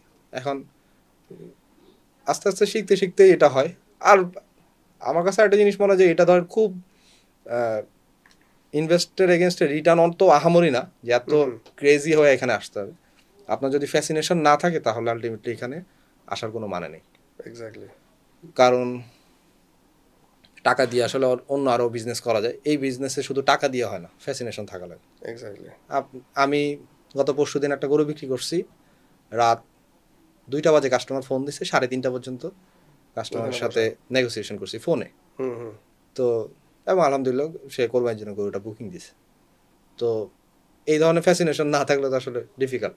আমাদের অনেক সময় রাত জাগা লাগে, এমন না যে হাট করতে গেলে তো রাত জাগতে হবে, হাট করতে গেলে তো গাড়িতে করে জীবন শেষ। হ্যাঁ হ্যাঁ, আপনার আমরা আসবো, হাটের এক্সপেরিয়েন্সটা আসবো ভাই ইনশাআল্লাহ। হ্যাঁ, সো আর কিছু আছে ভাই? মানে আমার কাছে মনে হয় যে জমানো অর্থ আছে বলেই খামার করতে হবে, খামারের লাভ হবে, এটা টোটালি শতভাগ আমি বিশ্বাস করি যে এটা মিথ্যা কথা। জমানো টাকা আছে, করতে চান, আপনার এটা প্রাণীর প্রতি ভালোবাসা আছে, তাহলে আপনি করেন, কিন্তু আগে একটু সময় দেন। খামার করবেন সারা জীবন, 1 মাস সময় দেন, 5টা-7টা খামার ঘুরেন, একটা জায়গায় 3-5 দিনের ট্রেনিং করেন, গরুকে কীভাবে ওষুধ খাওয়ায়, কীভাবে খাদ্য খাওয়ায়, লালন পালন শিখে আপনি করেন। আর যদি আপনার টোটালি কোনো ফ্যাসিনেশন না থাকে, আপনার কাছে জমানোর অর্থ আছে, অথবা আপনি বিদেশে অনেক বছর বিদেশে ছিলেন, টাকা জমাইছেন, সেই টাকা দেশে আসবেন, আপনার ওই টাকা আসলে গরুর ব্যাপারী, দালাল, চাচতো ভাই, জ্যাঠতো ভাই সবাই মিলে ভাগ বাটারও করে আলটিমেটলি খায় বলে, এরপরে আবার আপনার আবার সৌদি ফ্লাইটে যাওয়া লাগবে, আবার flight back to the family, reality. আমরা তো, আমিও ফোন পাই, আপনিও ফোন পান, মাসে প্রতি সপ্তাহে 1-2টা ফোন পানি, যে গ্রামের বাড়িতে অনেক জমি আছে, গ্রামের বাড়িতে কোন লোকের জমিটা থাকে না? বাংলাদেশের যতগুলো লোক আছে, যেই প্রফেশনের হোক, সবারই তো গ্রামের বাড়িতে জমি আছে। তা আপনি খামার করার জন্য তো এইটা তো ফান্ডামেন্টাল জিনিস না যে আপনার গ্রামের বাড়িতে জমি আছে, বা আপনি জমিতে গাছ লাগাবেন আর গরু পালবেন। আপনি আগে গরু লালন পালনটা শিখেন, কোথায় সেল করবেন, আপনার বাড়ির কাছে কি ভালো হাট আছে কিনা, কার কাছে বিক্রি করবেন, এই সব কিছু বিবেচনা করে খামার করা উচিত বলে আমি মনে করি। এইখানে ভাইয়া খুব ইম্পর্টেন্ট একটা কথা বলেছেন যে প্রপার প্ল্যানিংটা আমরা করি না, মানে বিজনেস আসার আগে, মানে আমরা সেলটা কোথায় করব। আমি যদি আমার নিজের এক্সপিরিয়েন্স বলি ভাইয়া, আমি কিন্তু ব্যবসা শুরু করেছি 2015 সালে, আর গরুর ব্যবসা কিন্তু আমি শুরু করি 2021 সালে। সো গরুর ব্যবসা আমার কাছে নতুন কোনো ব্যবসা ছিল না। আমি 2015 থেকে 21, 6 বছরে আমি বিজনেস করে আমি মধু, তেল এগুলো এখনো বেচি, ঘিটি এখনো বেচি। সো আমার একটা ক্লায়েন্ট বেস তৈরি হলো, তো তাদেরকে যখন আমি 21 সালে ঈদে এসে বললাম যে ভাই আপনি তো বাইরে হাট থেকে গরু না কিনে আমাদের থেকে গরু নিতে কিনে পারেন, যে আমাদের ন্যাচারাল ফিডিং এ ন্যাচারাল কি বলে দেশি গরু করছি আমরা ছোট ছোট সাইজের, এগুলো নেন আমাদের থেকে। সো আমরা কিন্তু তখন আলহামদুলিল্লাহ খুব ভালো রেসপন্স, ওই যেহেতু ওদের সাথে আমরা 6 বছর ধরে ওদের আমাদের সাথে রিলেশন কানেকশন, সো ওইটা আমাদের খুব কাজে দিয়েছে যে আমরা আমাদের ক্লায়েন্ট খুঁজতে হয় না বাইরে যে, এবং আমরা 15 দিন আগে মোটামুটি আমাদের গরু সোল্ড হয়ে গেছে ঈদের। তো যেটা হচ্ছে যে এখন অনেকেই ম্যাক্সিমাম হয় কি যে নতুন একদম ফ্রেশ স্টার্ট করে। তো একটা গরু কেনা, ঈদে গরু কিনতে কিন্তু মানুষ প্রায় 1 বছর 2 বছর আগে থেকে ডিসিশন নেয় যে না আমি এবার হারবিনো থেকে গরু কিনবো বা আহলান থেকে গরু কিনবো, যে সাগরের অ্যাক্টিভিটিস দেখি ভাল লাগে, ও তো অনেকদিন ধরে আছে। সো এটা কোনো হুডার ডিসিশন না যে আপনি গরু আনলেন আর চালায় বিক্রি হয়ে গেল। আমরা আবার আরেকটা চিন্তা করি যে ধরেন 10টা-20টা গরু থাকবে, গরু তো বিক্রি হয়ে যাবে, আমার আত্মীয়-স্বজন আমার বন্ধু-বান্ধব, কিন্তু এটা হয় না ভাই, আলটিমেটলি হয় না। বললাম না এটা লং প্রসেস। জ্যাকমার একটা কথা আছে, সেটা হচ্ছে যে আমি যখন স্ট্রাগল পিরিয়ডে ছিলাম, সরি মানে জ্যাকমার একটা কথা আছে যে সে বলছিল যে আমি একটা সাকসেস ডিনার থ্রো করছি, সেখানে আমি তাদেরকে খুঁজে পাইনি যারা আমার শুরুর ক্লায়েন্ট ছিল বা অপরিচিত, না যারা আমার ক্রাইসিস পিরিয়ডে আমাকে সাপোর্ট দিছে। তো জিনিসটা হচ্ছে যে মানে আত্মীয়-স্বজন বন্ধু-বান্ধবের আশায় খামার করাটাও, কারণ আমি দেখছি আমার খামারে বেশিরভাগ কাস্টমারই যাদেরকে আমি চিনি না, এবং এদের মধ্যে অনেকের সাথে অনেক ঘনিষ্ঠ সম্পর্ক হয়ে গেছে। সম্পর্ক শুরু কিন্তু গরু ক্রয় বিক্রয় থেকে, এখন অনেক ঘনিষ্ঠ সম্পর্ক, রেগুলার কথাবার্তা হয়, দেখা সাক্ষাৎ হয়, কিন্তু চেনা জানা কিন্তু গরু ক্রয় এবং বিক্রয় থেকে। এটা একটা বড় পার্ট। সো হচ্ছে যে মানে একটু প্ল্যান করে, আমরা কাউকে ডিসকারেজ করছি না, প্ল্যান করে আমরা চাই আপনাদের ওয়েল উইশার হিসেবে যে এই বিদেশে জমানো টাকা এটা যাতে আপনার দেশে 12 ভূতের হাতে না পড়ে, আপনি এখান থেকে প্রপার একটা ভালো রিটার্ন নেন, এইটা এনশিওর করার জন্য আমাদের এই কথাগুলো বলা। আমি নিজেও কিন্তু গরুর খামার দেওয়ার আগে আমার যে গুরু ছিল নাসির ভাই, ওনার খামারে যায় সেভারাল ডেজ আমি বসে থাকতাম, দেখতাম, এবং আমি দুধের খামার না করে ফ্যাটেনিং করছি ওনার খামারে দেখে ওনার কিন্তু দুধের খামার, বাট আমি দেখছি যে উনি যে চ্যালেঞ্জগুলা ফেস করতেছে এটা আমার পক্ষে ট্যাকেল দেওয়া সম্ভব না, কারণ আমি তখন চাকরি করতাম, ফুল টাইম সময় দিতে পারতাম না। সো দেখা যেত যে মানে উনি যেভাবে ডেডিকেটেডলি টাইম দেয় আমি ওইটা দিতে পারতাম না, এই জন্য আমি চুজ করছি ফ্যাটেনিং খামার। সো এইরকম যে ডিসকারেজ করা না, যাতে প্রপার প্ল্যান করে কোথায় বিক্রি করব, কার কাছে বিক্রি করব, কখন বিক্রি করব, লালন পালন করবে, ডেইরির ক্ষেত্রে এই জিনিসগুলা। এখন আমরা ভাই ডেইরির প্রসঙ্গটা আসতেছে, এই জিনিসগুলো নিয়ে করব। আপনি নিজেও ফ্যাটেনিং খামারি, আমিও ফ্যাটেনিং খামারি। সো বাংলাদেশে আমরা খামার বলতে বুঝি কিন্তু এখনো যে দুধের খামার, দুধের গরু। সো আপনি কেন যান নাই, আমিও আমার ইনপুট দিব ইনশাল্লাহ যে দুধের খামারে কেন যাই না, বা দুধের চ্যালেঞ্জগুলো কি কি ভাই দুধের খামারের। দুধের খামার হচ্ছে, আমি দুধের খামারে না যাওয়ার কারণ হচ্ছে আমি মানে গরুর খামারে ব্যবসার পাশাপাশি আমি তো আরো কিছু ব্রেড অ্যান্ড বাটারের জন্য অন্য আরো কিছু কাজ করি। তো যার কারণে আমি একটা জিনিস খেয়াল করছি, আমার কিছু দুধের গাভী ছিল, আমি দেখছি যে ষাঁড়ের খামারের সেটআপ, মানে স্টাফদের কথা যদি বলেন, ষাঁড়ের সেটআপ আর ডেইরি সেটআপ টোটালি ডিফারেন্ট। আপনি ষাঁড়ের লোক দিয়ে ডেইরি হবে না। তো আমি মোটামুটি লাভই ছিল আমার, লসে ডেইরিটা আমার লস ছিল না, কিন্তু ডেইরিটা আমি কন্টিনিউ করি নাই, কারণ ডেইরিতে যে পরিমাণ এফোর্ট আমাকে দিতে হবে, সুপারভিশনের যে পরিমাণ এফোর্ট আমাদের দিতে হবে, ওই এফোর্ট দিতে গেলে আমার আবার অন্য যে ব্রেড এন্ড বাটারের জন্য অন্য যেটা আছে সেটা আবার ধ্বংস হয়ে যাবে। তো এই জন্য আমি চিন্তা করছি যে না, এটা ফ্যাসিনেশন হিসেবে করতেছি, ফ্যাটেনিংটাই যেহেতু আলহামদুলিল্লাহ ভালো পারি, ফ্যাটেনিংটাই করি। আর ডেইরিটা আমি এই জন্য ক্লোজ করছি, ঢাকায় এই জন্য আমি ডেইরিটা করিনি, এবং অদূর ভবিষ্যতে যদি মনে হয় যে সময় দিতে পারবো তাহলে করবো। কারণ ডেইরিতে আপনার ডেইরি এবং একজন প্রেগনেন্ট ফিমেলের টেক কেয়ার সেম, রাইট? তো আমাদের অনেক অনেক টেক কেয়ার করা লাগে, অনেক সুপারভিশন করা লাগে, এবং এখানে চুরির অনেক স্কোপ আছে। দুধটা ডেইলি প্রোডাকশন হচ্ছে, এটা পানি দিল, অনেক কিছু আছে, এই কত কেজি বিক্রি হলো, সেলটা একটা বড় ইস্যু। ওই যে আমাদের এক বড় ভাই একটা কথা বলে যে বছরে 20 দিন দুধ বিক্রি হবে না, এটা 100% কনফার্ম। যদি তুমি কারোর সাথে কন্টাক্টে না থাকো যে 365 দিন দুধ নিবে। তো এই সব দিক বিবেচনা করে আসলে ডেইরিটা করি না। সো এখানে কয়েকটা চ্যালেঞ্জ উঠে এসেছে যে সুপারভিশনটা অনেক বেশি লাগে ডেইরি ফার্মে। আপনার এক তো হচ্ছে ফিমেল ডেইরির যে গরুটা, মানে ডেইরিতে যে গরুগুলা থাকে ওটা তো প্রেগনেন্ট, আইদার প্রেগনেন্ট স্টেজে থাকে অথবা হ্যাঁ, সে অথবা মিল্কিং স্টেজে stage-এ থাকে। থাকে। আমরা মানুষের ক্ষেত্রেও দেখি যে আমরা প্রেগনেন্ট বা যারা প্রসূতি মা তাদের কিন্তু ইন্টেন্সিভ কেয়ার লাগে। হ্যাঁ। Same thing goes to cow. হ্যাঁ এই ল্যাকটেশন বা দুধের ডেইরি খামারে কিন্তু প্রচুর মানে ইন্টেন্সিভ কেয়ার লাগে গরু, অনেক অনেক যেটা আমাদের ষাঁড় গরুতে লাগে না। আমার কাছে মনে হয় ডেইরি আসলে তাদের জন্য তারাই সবচেয়ে ডেইরি করে সুখে আছে যারা নিজেরা রাখালের সাথে নিজেও কাজ করে। এক্স্যাক্টলি, ওই আমার নাসির ভাই উনি ফুল টাইম দিত, হ্যাঁ, আমি দেখছি তখন একটা গাবি রাখাল দোয়াইতেছে, আরেকটা গাবি খামারের মালিকই দোয়াইতেছে। তো আমরা সেটা পারি না, করা হয় না দলে অ্যাট লিস্ট পুরা সেল প্রসেসটার সাথে ইনভলভ থাকা। মানে আপনাকে ডেইরি করলে আপনাকে সারাদিন খামারের সাথেই কানেক্টেড থাকা লাগবে। তাইলে আমি হিসাব করছি যে আমি সারাদিন আমি আবার খামারের কানেক্টেড থাকলে আমার হবে না, আমার অন্য কাজ করতে হবে।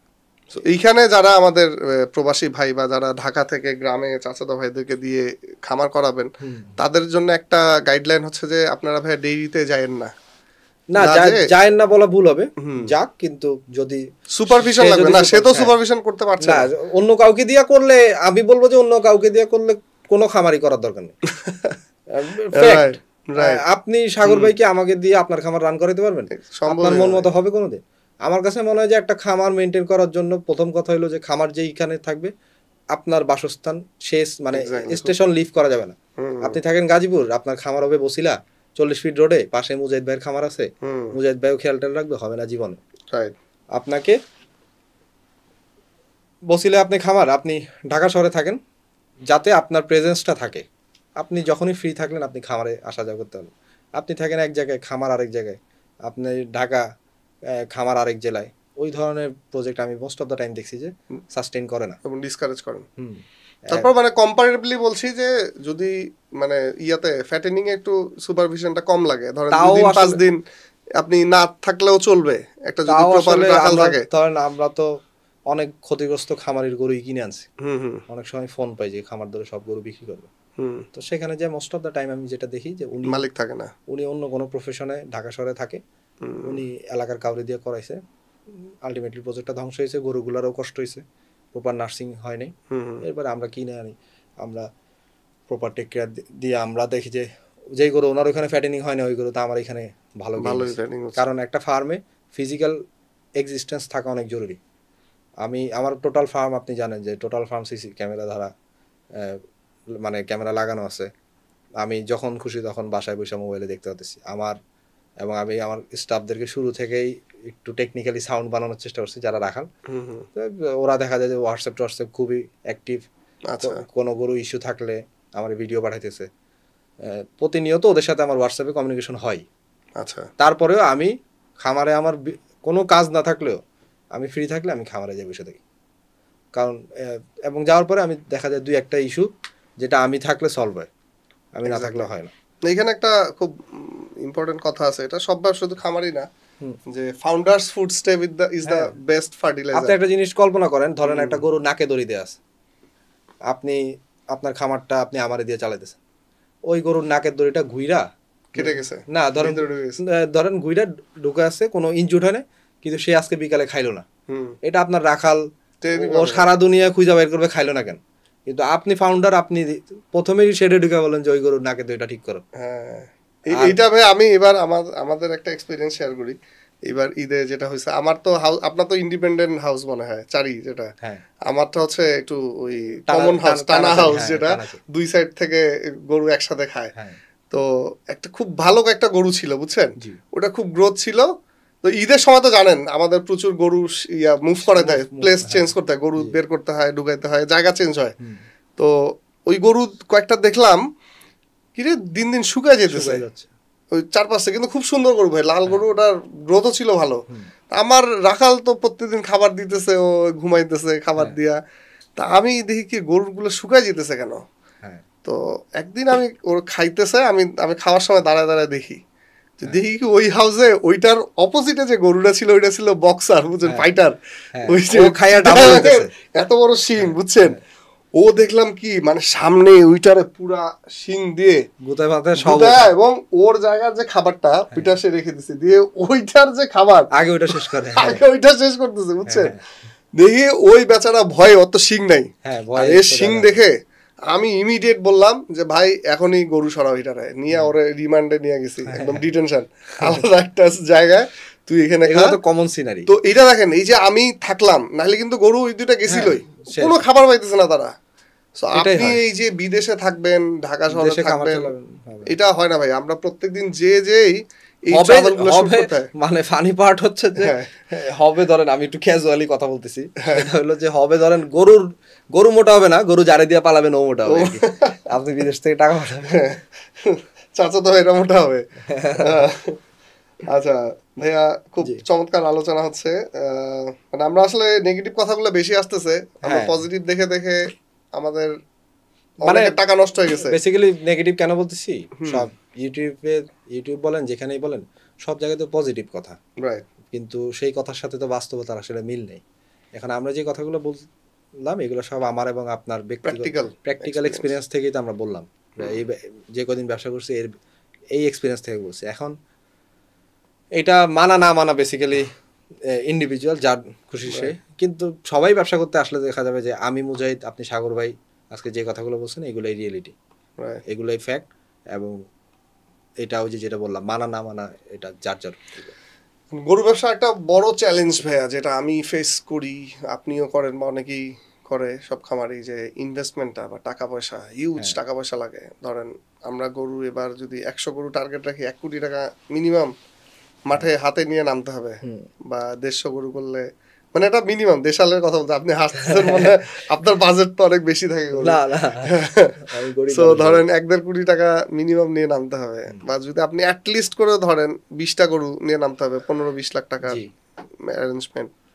সো অনেকেই দেখা যায় আমরা যা আছে টাকা 4-5 লাখ টাকা দিয়ে নামি, এরপরে হাবুডুবু খাই। হ্যাঁ, সো ইনভেস্টমেন্টের পার্টে যদি কিছু বলেন যে কি পরিমাণ টাকা দিয়ে শুরু করলে করাটা বেটার। অনেকে ছোট আকারে করতে চায়, যেমন বলে যে ভাই আমার 5 লাখ টাকা আছে আমি ব্যবসা করব।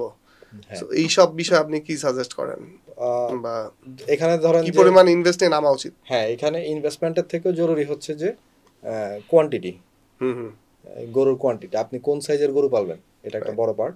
সেকেন্ডলি হচ্ছে আপনি কয়টা গরু পালবেন সেটার উপর একটা বড় ইকুয়েশন আছে, যেটা আমরা কেউই শুরুতে করি না। সেটা হলো যে আমি যদি 15টা গরু দিয়ে যদি আমি স্টার্ট করি, আমার একটা রাখাল লাগবে, ষাঁড় গরু।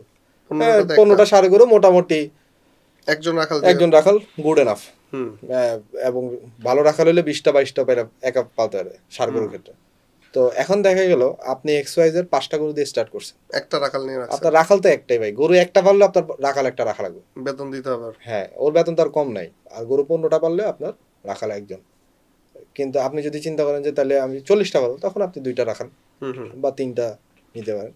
কিন্তু স্টার্টিং এর ক্ষেত্রে বলতেছি, স্টার্টিং এ 2টা 4টা 5টা গরু দিয়ে আসলে একটা ভালো প্রজেক্ট হয় না, কারণ তখন প্রোডাকশন কস্ট আরো বাড়ে, ইউনিট কস্টটা বাড়তেছে আমার তখন এক রাখাল দিয়েই প্রজেক্ট 5টা গরু পালা লাগতেছে, same land cost, same utility cost, গরু তো আমার 5টা, আমি 15টা পারলে তো কস্টিং আরো কমে আসতো। এটা একটা বড় পার্ট। মোটামুটি অর্থের পরিমাণে যাওয়াটা আসলে ইয়া না। স্ট্যান্ডার্ড কত ধরেন, মানে এটা যদি 5-6 লাখ টাকা 2-3 লাখ টাকা থাকে, এটা মাইক্রো লেভেলে করা ভালো। যে বাসায় 5-7 লাখ টাকা হইলে মূলত ধরেন যে আপনি গ্রামে, সেটা গৃহস্থ কমার্শিয়াল ফার্ম যদি করতে হয়, আপনি রাখাল থাকবে, গরু লালন পালন করবেন। বাড়িতে যদি বাড়ির পাশে একটা গরু ঘর করছেন, ওখানে 2টা 4টা 5টা গরু পালবেন, বাড়ির মানুষ দেখাশোনা করবে, সেইটা তো 5-7 লাখ টাকা এনাফ। আর একটা কমার্শিয়াল ফার্ম করতে হলে আমার মনে হয় যে 20টা বা 40টা 30 লাখ টাকার কম তো আসলে হয় 30 লাখ টাকা 30-40টা গরু দিয়ে শুরু করা উচিত। না, 30 লাখ টাকা হইলেও দেখা গেছে যে আপনি ফুড কস্ট আছে 20-25টা গরু করতে পারবেন এভারেজ। এখন তো জানেন 1 লাখ টাকার গরু চোখেই লাগে না, আর ফুড কস্ট আছে, স্টাফ কস্ট আছে, সবকিছু মিলে 30 লাখ টাকার কমে হয় না।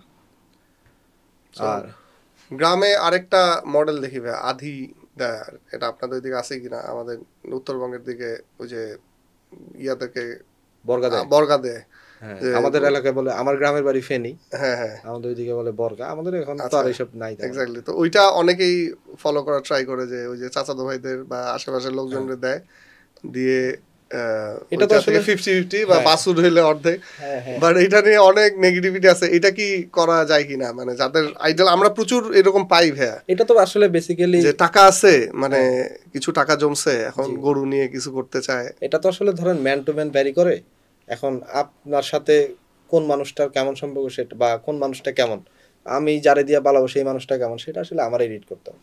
ফায়দা থাকলে করবেন না কেন, অবশ্যই করবেন। যেমন আমি ফায়দা কি হয়, মানে এখনকার বাজারে কি ফায়দা হয়? যেমন একটা গরু আমরা 5,000 টাকা বের করতেই কিন্তু চ্যালেঞ্জ ফেস এখন করি। যে বাড়িতে পারলে তো ওই যে যেটা বললাম, খরচটা কমে যায়, অ্যাকাউন্টেবিলিটি তো কম থাকে, খরচ কম হয়। হ্যাঁ, খরচ কম হয়, বা খরচ তো হিসাব করে না, যার কারণে মনে হয় যে যা পাইছি তাই লাভ। রাইট, ওরা হিসাব করে কি ভাই, ওই যে কিনছি 40,000 দিয়ে বেচলাম 80,000 টাকায়, 40,000 টাকা লাভ হয়েছে, দিন হাজিরা হিসাব করে, মাঝখানে খাওয়ার খরচটা হিসাব করে না। 60 দিন পালছি, 60 দিনের হাজিরা, এইভাবে করে একটা হিসাব করে আর কি। তো ওইভাবে করলে করা যায়। আরেকটা জিনিস হলো, আমরা যারা কমার্শিয়াল ফার্ম, আপনি করেন আমি করি, কেউ যদি স্বল্প বিনিয়োগে তার মনে হয় যে তার এই ইন্ডাস্ট্রি সম্পর্কে আগ্রহ আছে, এবং সে যদি মনে করে যে আমি অল্প পরিসরে করতে চাই, সেক্ষেত্রে আমরা ক্রাউড ফান্ডিং করি। আমি হারবান অ্যাগ্রো ফার্ম, আমরা স্বল্প সময়ের জন্য বিনিয়োগ নেই, স্বল্প পরিমাণে। তো সেক্ষেত্রে তিনি আমাদের এখানে বিনিয়োগ করে বিজনেসটাও বুঝলো, কিছু প্রফিটের মুখও দেখতে পারে, যেটা আমি যত জানি আপনিও করেন। জি জি। তো এইটা একটা, এইভাবে অনেকে চাইলে স্টার্ট করতে হয়। তাইলে আপনার দেখা গেছে যে 10 জায়গা না ঘুরে আপনি একটা খামারে শর্ট টার্ম প্রজেক্টে বিনিয়োগও করলেন, বিজনেসটা আপনি বুঝলেন, গরু লালন পালনও দেখলেন, এবং আপনি দিন শেষে একটা লাভের মুখও দেখলেন। বাট এখানে অনেকে আবার মিসরিড করে জিনিসটা, যে ভাবে যে টাকা, মানুষ কিন্তু ভাই টাকা তেলা মাথায় তেল দেয়। হ্যাঁ, এটা ট্রু। ব্যাংকও বলেন, ইনভেস্টরও বলেন, হ্যাঁ, আপনি শুরু করবেন নাই, আপনার কিছু আপনি প্রুভেন না, এটা আমিও যে কেউই করবে না ভাই, আপনার প্রুভেন কিছু একটা দেখাইতে হবে। না, শুরুদের জন্য আমি বলি না, সেটা বলছি যে আমি মুজাহিদ, হারবেন অ্যাগ্রো অথবা সাগর ভাইয়ের আহলান অ্যাগ্রো, কবে যে ইনভেস্ট নিছেন অনেক পরে যে, হ্যাঁ, এইখানে যদি কেউ যদি বিনিয়োগ করতে চায়, আমরা যেভাবে ক্ষুদ্র পরিসরে সাধারণ মানুষ যে আমাদের এখানে বিনিয়োগ করে, কারা করে, যাদের কৃষির প্রতি প্রাণীর প্রতি ভালোবাসা আছে, তারাই কিন্তু করে। তো দেখা গেছে কেউ যদি শিখতে চায়, বুঝতে চায়, জানতে চায়, সে প্রথমে একটা খামার না করে আমাদের মতো এইসব প্রজেক্টে সে ইনভেস্ট করতে পারে। আমরা তো 5-6 বছর যেটা ফার্ম করতেছি, তখন যেটা হলো যে সে প্রজেক্ট বিনিয়োগের এগেইনস্টে একটা লাভও দেখলো, পাশাপাশি সে ফার্মিংটাও তো বুঝলো। তার যখন আমার এখানে বিনিয়োগ থাকবে, তার আসা যাওয়া থাকবে, দেখবে, বুঝবে, শিখবে। তারপরে তার যদি মনে হয় যে আমি এখন একটা খামার আমি করতে পারি, তখন করবে। এটাও একটা ভালো অপশন, কারণ আমরা তো ক্রাউড ফান্ডিং করি। আমরা এই যে কোরবানির মৌসুমের জন্য আমরা ফান্ড কালেকশন করতেছি, মানুষ বিনিয়োগ করতেছে, কোরবানির পরে আমরা আবার মানুষের বিনিয়োগ ফেরত দিব, ইনশাল্লাহ লাভ হলে লাভ সহই দিব। সো এটা আসলে কোনো শর্টকাট নাই যে আমি আসলাম, টাকা আছে, ব্যাংক থেকে নিলাম, পরের দিন গরু পাললাম। না, ব্যাংক থেকে নিয়ে তো অবশ্যই না, মানে শর্টকাট নাই আর কি, যেটা বলতে চাচ্ছিলাম, যে আপনি একটু সময় দিতে হবে, শিখতে হবে। একটা কথা আছে না আপনার, জানতে হবে, success is not final, failure is not fatal. আপনার সাকসেস তো ফাইনাল না, ফেলিয়ারও ফেটাল না। এখন যদি ভাই আমি একটু কাস্টমারের পয়েন্ট অফ ভিউতে আসি, আমাদের খামারিদের প্রতি তো অনেক অভিযোগ, স্পেশালি গত ঈদের পরে কিছু ইনসিডেন্ট, ছাগল কাণ্ড, তারপরে ওই যে উঁচু জাতের বংশমর্যাদার গরু, এইসব নিয়ে আমরা অনেক নেগেটিভিটি ফেস করছি। আর একটা বড় যে অভিযোগ আমাদের প্রতি, যে আমরা নাকি গরুর দাম বাড়ায় দিচ্ছি, মাংসের দাম বাড়ায় দিচ্ছি। সো এটা তো ফ্যাক্ট ভাই একটা, যে আমরা যখন গরু মাংস বেচি, দেখা যায় যে বাজারের যে কসাইয়ের যে বেচে, তার যে দামের সাথে কিন্তু আমাদের দামের পার্থক্য থাকে, আমাদের দাম একটু বেশি পড়ে। সো কেন বেশি পড়ে, বা আমরা আসলে দাম কমাইতে পারতেছি না কেন, কোন কোন জায়গায় আমরা পিছায় আছি কসাইয়ের থেকে? আসলে কসাইরা কি কোনো ম্যাল প্র্যাকটিস করে কিনা, অভিযোগের যে কথা যেগুলো বলছিলেন, সেগুলো আসলে আমাদের যারা সম্মানিত ক্লায়েন্ট যারা আছে, তাদের থেকে কিন্তু আজ পর্যন্ত পাইনি। যাদের কাছে প্রতি শুক্রবারে মাংস বিক্রি করতেছি এবং ঈদের সময় গরু বিক্রি করতেছি, তাদের থেকে কিন্তু এই অভিযোগগুলো পাইনি। এবং অভিযোগগুলো যাদের থেকে পাচ্ছি, তারা মাংস কিনে না, তারা কিন্তু আমাদের থেকে মাংস কিনতেছেও না, গরু কিনতেছে।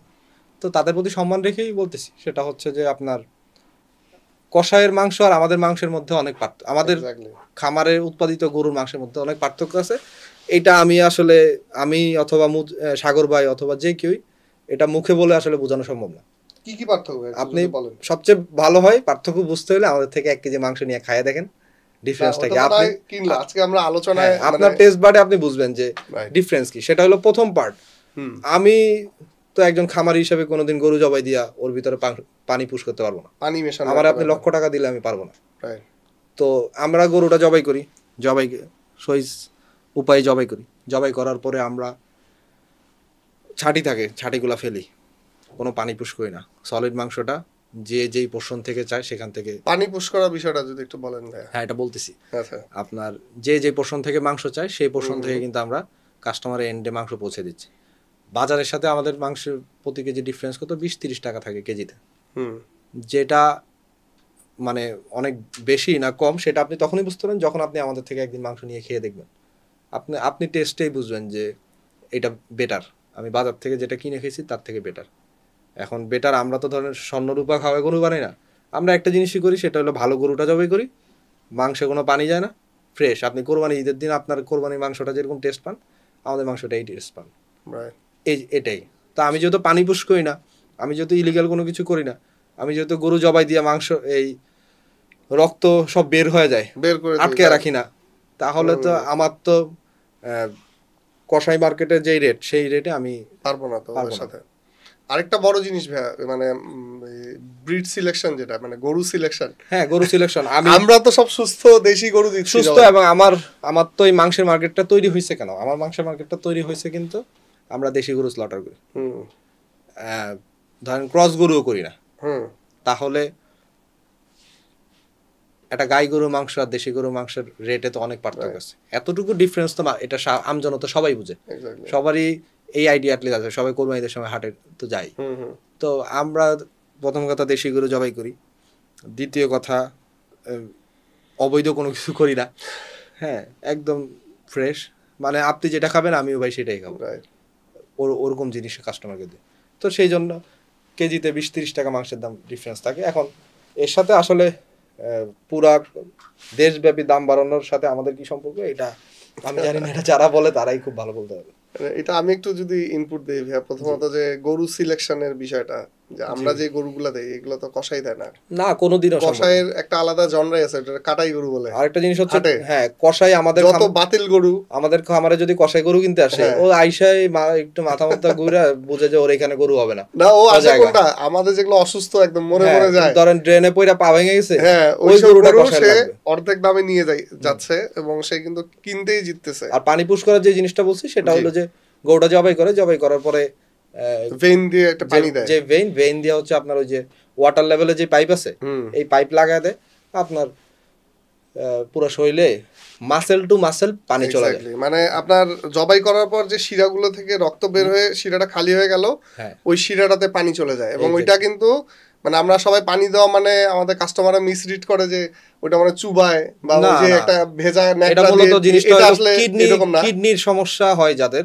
আল্লাহ সবাইকে মাফ করুক, কিডনি রোগীদের দেখবেন যে শরীরে পানি এসে ফুলে যায়। এইভাবে পানিটা পুশ করে মাসেল টু মাসেল পানি যাবে, গরু কাটবে, এই যে ছুরিটা যেই মাসেল বরাবর চলছে এই মাসেল দিয়ে একটু পানি বেরোবে, কিন্তু সেটা রক্তের কালার আপনি বুঝবেন না। এই পানিটা ছাড়বে কখন, এই রান্নায় দিলে, তখন তার আপনি বুঝবেন না যে এটা পানি না জল নাকি। এবং এখন কিন্তু এটা অনেকেই খেয়াল করবেন, আমরা এই টিপস দিব বলছিলাম শুরুতেই যে কাস্টমারদের যে ভালো গরু কিভাবে চিনবে ঈদে, বা মাংস কিভাবে চিনবে। এখন দেখবেন যে বাজার থেকে গরু মাংস কেনার পর খুব দ্রুত মাংসটা নরম হয়ে যায়। হ্যাঁ, এবং আমাদের প্রতি একটা অভিযোগ আমরা অনেকেই পাই যে আমাদের মাংস সিদ্ধ হইতে বেশি সময় লাগে আমাদের খামারের।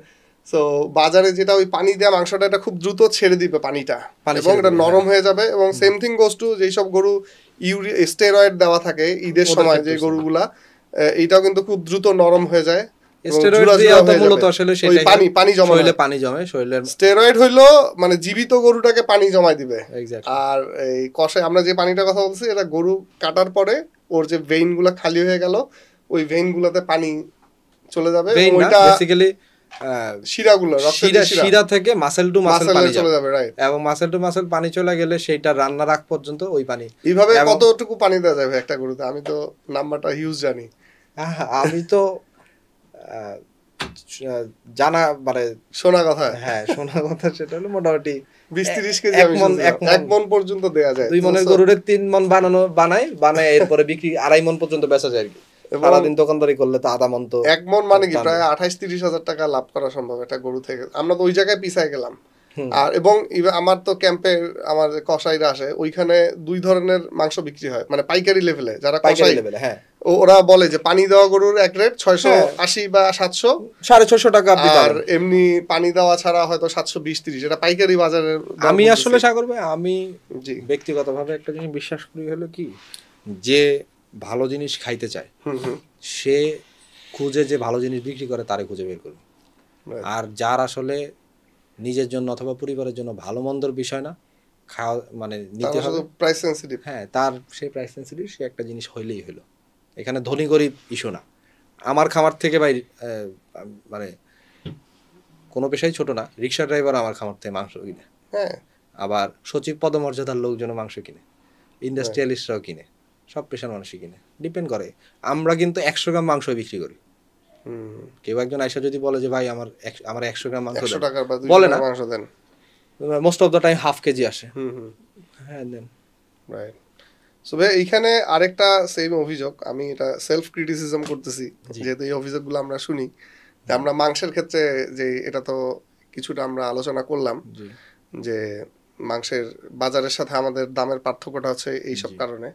সো ঈদের সময় তো আমরা দেখি যে ঈদের হাটের গরুর সাথেও কিন্তু আমাদের প্রাইজের একটা ওয়ার হয়। হ্যাঁ, আমরা একটু প্রাইজে এরকম একইভাবে পিছায় থাকি, মানে ওদের দামটা একটু মনে হয় যে কম, মনে হচ্ছে কম, আমি কিন্তু বলতেছি যে মনে হচ্ছে, মানে আসলেই আমাদের দামটা বেশি কিনা, বা আমরা এই প্রাইস ওয়ারে পিছায় যেতেছি কেন ঈদের ক্ষেত্রে বলতেছি। কুরবানি আমি বলছি যে কাস্টমারের এন্ড থেকে কথা বলবো। কোরবানি বাজারে আমি যেটা দেখছি, আমি অনেক খামারে হাটের থেকেও কম দামে গরু দেখছি। মানে এটা একটা আছে ভাই, সরি আমি একটু ইন্টারাপ্ট করতেছি, কোশ্চেনটা একটু আরো ক্লিয়ার করি। মানে আমরা তো অনেক খামারিরা হাটে গরু নেয়, সো হাটের খামারির গরু শুনলে মানুষের একটা নেগেটিভিটি কাজ করে, আরে খামারি গরু মানে দাম বেশি হবে। হ্যাঁ, সো এইটা যদি একটু বলেন যে কেন বেশি হচ্ছে বা আসলেই বেশি কিনা। আপনার কিছু কিছু ক্ষেত্রে বেশি, কিছু কিছু ক্ষেত্রে বেশি না। এখন সবার দায় তো আসলে নেওয়া সম্ভব না, জি, কিন্তু প্র্যাকটিক্যালি যেটা দেখছি সেটা হচ্ছে যে হাটে কিন্তু ধরেন আপনার গরু, আপনি যখন হাটে কোরবানি বাজারে স্পেশালি আমরা যখন কিনি, আমরা যেসব এলাকার গ্রামগঞ্জের হাট থেকে সারা বছর যে কিনি, তখন এই সমস্যা না। কোরবানি হাটে প্রথমত গরু ধরেন একটা উঁচা জায়গায় বাঁধা থাকে এরকম, হ্যাঁ ফুল টাইম এখানে বাঁধা থাকে। আরেকটা জিনিস হলো গরুটা নামাইয়া ধরেন যারা খুব প্রফেশনাল ব্যাপারী চোং মারে না, গরুটার ওটা তো সকালে, ওটা হয়ে গেছে আগে। আমি বলতেছি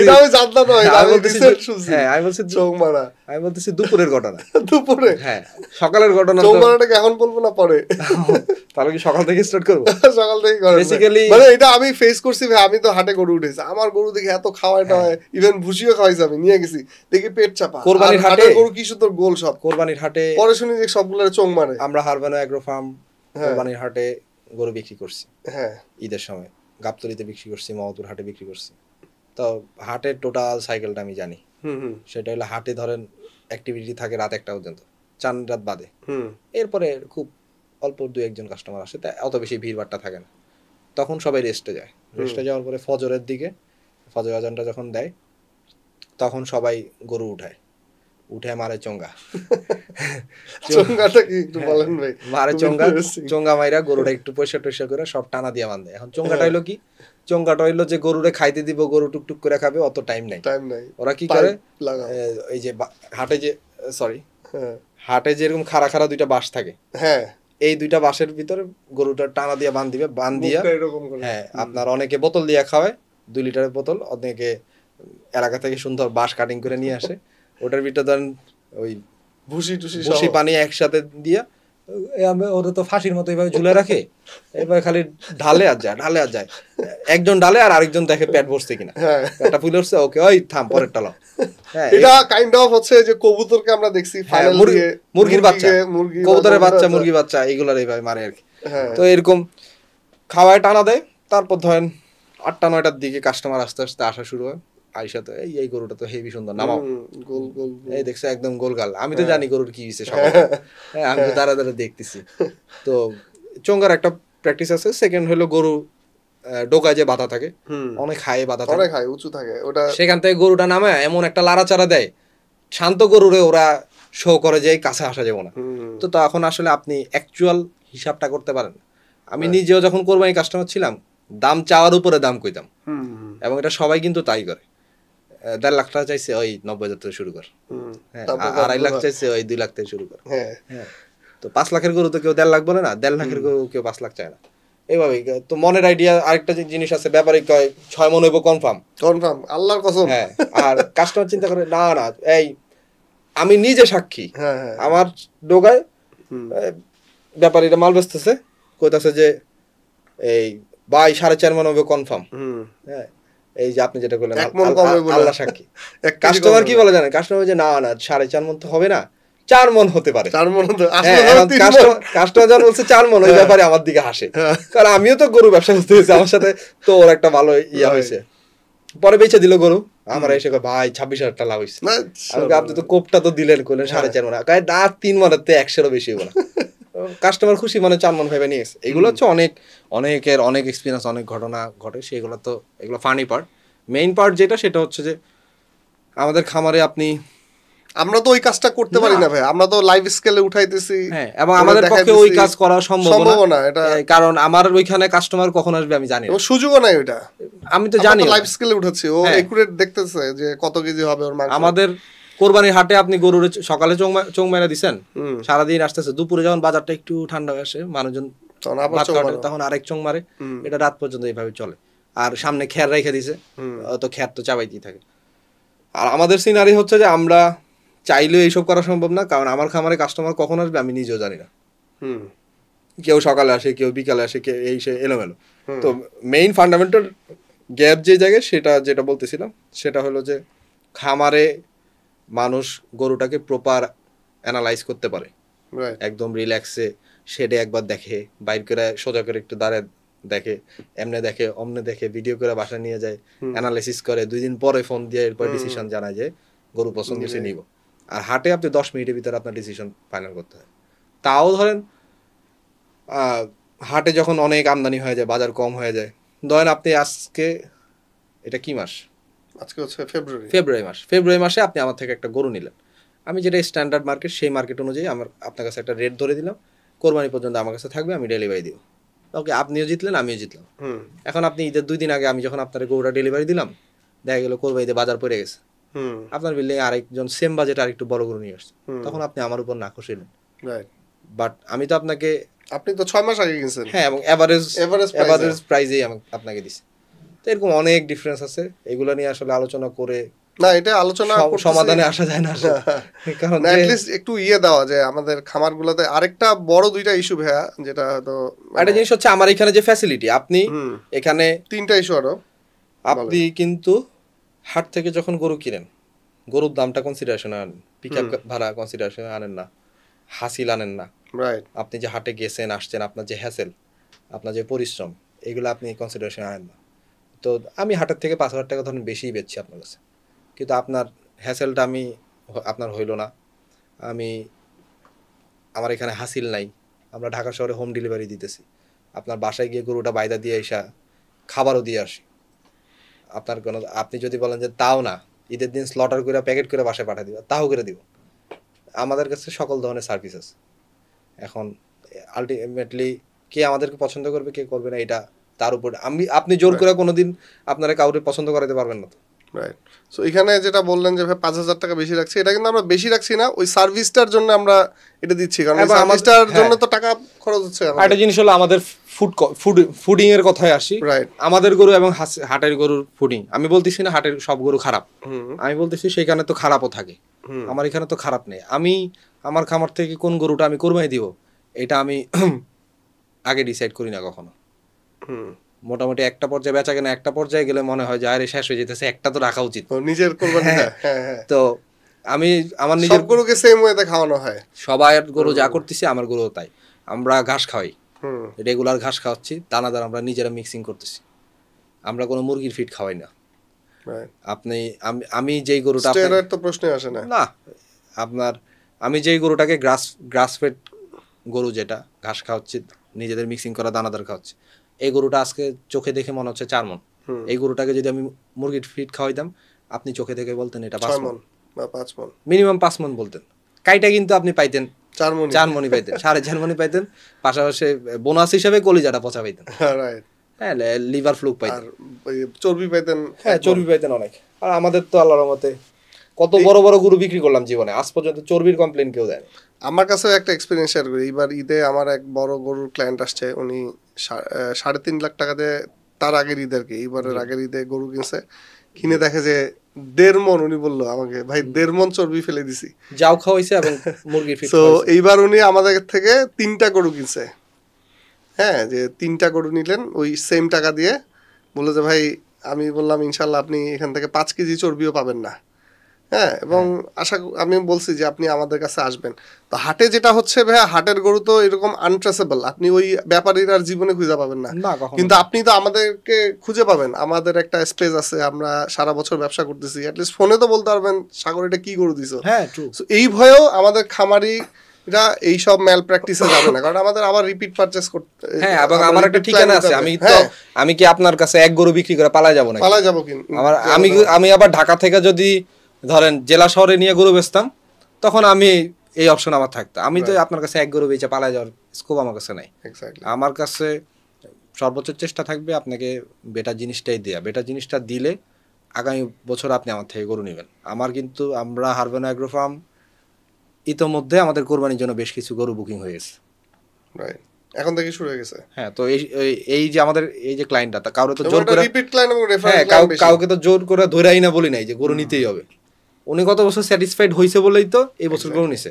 এবং আরো একজন ক্লায়েন্ট, তিনি অলরেডি আমাকে আগামী সপ্তাহে টাকা দিবে, ওনার জন্য 2টা গরু কিনে আনতে বলতেছেন। তাহলে ট্রাস্টটা আল্লাহর রহমতে কোন জায়গায় গিয়ে পৌঁছেছি। উনি গরু নেওয়ার আগে উনি আমার টাকা দিয়ে দিচ্ছে যে আমার জন্য 2টা গরু কিনে আনতে হবে, এরকম আমার রিকোয়ারমেন্ট, এরকম বড় গরু। তো এগুলা তো ডে বাই ডে গড়ে উঠবে। এখন জিনিসটা হলো কি, হাট, ব্যাপারী, দালাল, খামারি, দালালও ধরেন, সরি এটা ব্যাপারী, আপনার হাট, দালাল, ব্যাপারী, ব্রোকার, কসাই, খামারি সব মিলে কিন্তু টোটাল ক্যাটেল ইন্ডাস্ট্রি।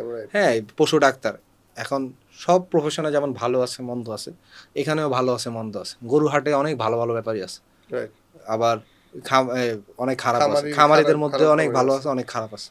এখন আমি কারো গ্যারান্টি দিতে পারবো না।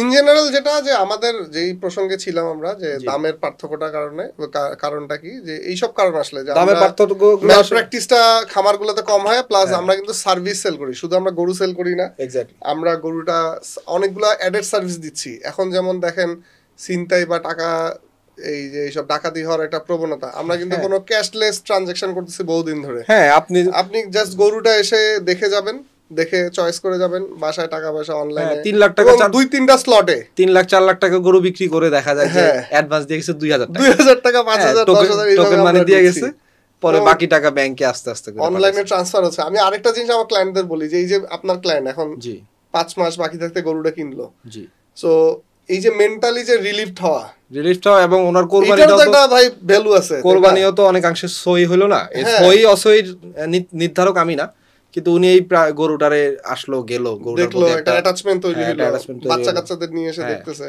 মায়া তৈরি হলো, হ্যাসেল ফ্রি। ওই যে আপনি একটা কথা বলছিলেন যে ঈদের অনেক সময় ঈদের আগে দাম কমে যায়, তো এটা তো আনইউজুয়াল, কিন্তু আপনি তো 3 মাস আগে থেকে আবার দাম তো বেড়েও যায় ভাই। হ্যাঁ, বেড়েও যায়, তাই না? তো আপনি এই গেমেই গেলেন না, দাম বাড়লে 3 মাস আগে 4 মাস আগে নিশ্চিত থাকলেন না আমার কুরবানির। এবং আল্লাহর রহমতে আজ পর্যন্ত কখনো এই ধরনের চিন্তা ভাবনা মনেও আসে নাই যে দাম বাড়লে আরে গরুটা 1,30,000 বেচলাম, এই সাইজ গরু তো বাজার বাইরে গেছে 1.5 লাখ টাকা এখন দাম, এই আফসোসও কোনোদিন আনিনি। প্রশ্নই আসে না। এখন ওই যে যেটা বললাম, সবকিছু মিলে ইন্ডাস্ট্রি, এখন ইন্ডাস্ট্রিতে ভালো থাকবে মন্দ থাকবে। সো আপনি যদি ভাই, আপনি তো খামারি, তারপরও আপনি ইন্ডাস্ট্রির কথা যেহেতু বললেন, সো আপনি ক্লায়েন্টদেরকে কি সাজেস্ট করেন, যে খামার থেকে গরু কেনা নাকি হাট থেকে ট্রেডিশনাল ওয়েতে, কোনটা সাজেস্ট করবেন? আপনি হইলে কি করতেন? আপনি অ্যাজ এ ক্লায়েন্ট হইলে কি করতেন? আমি অ্যাজ এ ক্লায়েন্ট হইলে আমার হিসাব আবার ডিফারেন্ট। আমার হইলো ধরেন গরু কিনবো, গরু কিনা পিকআপে উঠাবো না, হাটায় নিয়ে যাবো, মালা লাগাবো, ফাইজলামি করবো, পিছন থেকে গরুর লেজ ধরে ইয়া করবো, গরু দুধ দিবে, সবাই ধরবে। আমার ক্ষেত্রে এরকম। যারা একটু মূলত এক একজনের চয়েস এক এক রকম, যারা একটু রিল্যাক্স চান, হ্যাসেল ফ্রি চান, তারা খামার থেকে নিয়ে ওয়াইজ। আর যারা কোরবানির আনন্দটা পুরোপুরি উপভোগ করতে চান তারা হাট থেকে নিতে পারেন এবং খামার থেকেও নিতে পারেন। আর যারা হলো মূলত আসলে ছোট পরিবার, কোরবানির হ্যাসেল নেওয়া খুব জটিল হয়ে যায় এবং আমাদের কাছে এই ভাগিদার ম্যানেজ করা জটিল হয়ে যায়, আমাদের কাছে আপনি কোরবানি ঈদে ইনশাল্লাহ ভাগা সার্ভিসও পাবেন, আমরা ভাগাও সেল করি। তো আপনি চাইলে আমাদের এখানে ভাগা অর্ডার দিতে পারেন, মানে ঈদের ফুল প্যাকেজ একদম একদম টোটাল কোরবানি সই উপায় আমরা খামারে স্লটার করব, আপনার ভাগা আপনি বুঝে নিয়ে যাবেন। সকল ব্যবস্থাই আছে, এখন আপনি চয়েস আপনার যেটা দরকার সেটা আপনি, আপনার কি দরকার এখানে। এখানে ভাইয়া মোটামুটি আমরা দুইটা পয়েন্ট অফ ভিউ থেকে কভার করার চেষ্টা করেছি, যে একটা হইলো যে ব্যবসায়িক পার্সপেক্টিভ থেকে আর একটা কনজিউমার। আমরা একটু শেষের দিকে চলে আসছি, এখন আমরা আরেকটা শুরুতে আরেকটা আশ্বাস দিয়েছিলাম যে গরুটা শুধু কিন্তু আসলে এটা প্রোডাক্ট না, বিশেষ করে বাংলাদেশের জন্য এটা একটা ভূ রাজনৈতিক, আমরা এটাকে টুল হিসেবে দেখতেছিলাম মানে বিগত বেশ কিছু বছরে। কারণ এই এটা স্পেসিফিক্যালি বলি যে বাংলাদেশের মার্কেটটা আসলে পার্শ্ববর্তী একটা দেশের উপর কিন্তু অনেকটা ডিপেন্ডেন্ট ছিল, মানে ইন্ডিয়ান গরু আসলে বাংলাদেশের দাম কমে যাবে, ইন্ডিয়ান গরু না আসলে দাম বেড়ে যাবে, এই ধরনের একটা কিন্তু দেখে আসছি আমরা প্র্যাকটিস বা একটা কথা। সো ওই জায়গাটায় এখন সিচুয়েশনটা কি, বা ইন্ডিয়ান গরুর প্রভাবটা কেমন বাংলাদেশের ক্যাটেল মার্কেটে? যারা রাজনৈতিক এনথুসিয়াস্ট তাদের জন্য আর কি এই পার্টটা আমরা বলছিলাম। আমার একটা অ্যানালাইসিস আছে, আমি আমার ফ্রেন্ডদের সাথে প্রায় এটা নিয়ে মানে ক্লোজ ডোর ডিসকাশনে, বন্ধু বান্ধবের আলোচনায় এটা বলি আর কি। প্রথম কথা হচ্ছে আমাদের পার্শ্ববর্তী দেশ কখনোই চাবে না আমরা আমিষে স্বয়ংসম্পূর্ণ হই, এটা আমার একটা অ্যানালাইসিস। কেন? সেটা হলো যে আমরা বেসিক্যালি লো লেবার কস্টের কান্ট্রি, আমরা যদি আমিষে স্বয়ংসম্পূর্ণ হই তাহলে কি হবে, বুদ্ধি ভালো হবে, তাহলে না, তাহলে আপনি সাগর ভাই তো এক্সপোর্ট করা শুরু করবেন। এক্সপোর্ট করা শুরু করলে আমরা গরিব রাষ্ট্র, যে প্রোডাকশন কস্টে মানে গার্মেন্টসের মতো আর কি, যখন এইখানে এখনো আমার এখানে কস্টিং বেশি কেন? শুরুতে একটা কথা বলছিলাম, ব্রিড। স্টিল নাও আমরা ফার্মার্সরা ইন্ডিয়ান গরুর উপরে কিন্তু ডিপেন্ডেন্ট, বিকজ আমাদের কোনো ভালো ব্রিড নাই। ইন্ডিয়ান মাল আমি খামারি হিসেবে চিন্তা করি, ইন্ডিয়ান একটা গরু খামার আইনা 5 মাস খাওয়াও ভালো ডেভেলপমেন্ট দিবে, যাতে ভালো। দেশি গরুর থেকে ইন্ডিয়ান মাল 5,000 টাকা বেশি হলে আমরা কিনি। খামারি বলতে কি শাহিওয়াল, সিন্ধি গির আপনার এগুলো তো এখন আমাদের লোকালি পাওয়া যায়। ইন্ডিয়ান এই যে রাগা সারগুলা, বলদ টলদ, ইন্ডিয়ান যেসব মাল আসে আর কি, তো ওইগুলা কিন্তু ভালো গ্রোথ ডেভেলপমেন্ট দেয়। তো আমরা এখনো জাতের কারণে আসলে আমাদের এখানে অনেক খামার হয়েছে, আমরা এই সেক্টরে শিক্ষিত অনেক মানুষ আসছে, অনেককে ব্যবসা করতেছে, কিন্তু ব্যবসা করার জন্য মূল জিনিস যেটা প্রয়োজন ভালো জাতের গরু, সেটার জন্য আমরা এখনো ভারতের উপর ডিপেন্ডেন্ট। বর্ডার দিয়ে ভালো মাল আসলে সবাই দৌড় দেয় নীলফামারী, দিনাজপুর, হ্যাঁ, যে কুয়াশা পড়ছে, বর্ডার দিয়ে মাল আসতেছে। এটা যদি বন্ধ হয়, আমাদের যদি ভালো জাত থাকে, তাহলে আমাদের আর ডানে বামে তাকানো থাকবে না, আমরা সেটাই ফ্যাটেনিং করব। তো যেটা হবে, এইটা ধরেন আমাদের নীতি নির্ধারকরা ওই যে বললাম এই কথা শুনতেই চায় না। কেন শুনতে চায় না সেটা তো, এটা কি একটা কারণ নাকি? হ্যাঁ, এটা আমরা গত 15 বছরে দেখছি, হ্যাঁ, পার্শ্ববর্তী রাষ্ট্রের প্ররোচনাই আসলে শুনতে চায় না। আমার এই দেশে ধরেন নদী নালায় পানি নেই, সবাই বাঁধ নিয়ে চিল্লাচিল্লি করে, মাছ দিয়ে তো কেউ চিল্লায় না। যাত্রাবাড়ি আড়ত, কারণ বাজার আড়তে সকালবেলা গেলে দেখবেন ইন্ডিয়ান বোয়াল, হ্যাঁ, না, লরিতে কন্টেনার ভরা ইন্ডিয়ান মাছ, কাসকি মাছ থেকে শুরু করে সব। তো আমি যখন ছোট ছিলাম তখন তো এই সিনারি ছিল না। এখন আমার নদীতে যদি পানি না থাকে, আমার তো মাছ থাকবে না, মাছ না থাকলে আমার তো মাছ আরেকজনের থেকে ধার করে আনা লাগবে। আমার ভালো ব্রিড, গরুর ব্রিড না থাকলে তো পাশের দেশ থেকে গরুই আনবো। এরপরে একটা সময় গরুও বন্ধ করে দিবে, তখন করবো যে বাবা খাইয়া তো বাঁচতে হবে, ফ্রোজেন মিট দাও। তখন ফ্রোজেন মিট, যেখানে আমার ক্যাপাবিলিটি ছিল আমরা এক্সপোর্ট করব, সেখানে এক্সপোর্টে না গিয়া ফ্রোজেন মিট এই যে 2 দিন পর পর ফ্রোজেন মিট দিয়ে এত কাহিনী হয়, কেন হয়? আমার এখানে কেন একটা ভালো জাতের গরু আমি খামার হিসেবে পাই না? আমি কেন শীতকালের আশায় বৈশা থাকা লাগে যে ঘন কুয়াশা পড়লে বর্ডার দিয়ে মাল গরু আসবে, তারপরে হ্যাঁ, এই কটা মাল 6 মাস পারলে আমি কটা টাকা লাভ করতে পারবো। আর দেশি গরু তো ওই যে আপনি খুব ভালো কাজ জানেন, 2 মাস 3 মাসের প্রজেক্ট ছাড়া তো আমরা দেশি গরু পালি না। তো এটা তো দেশের প্রতি বিরক্তি না, এটা হলো দেশের যারা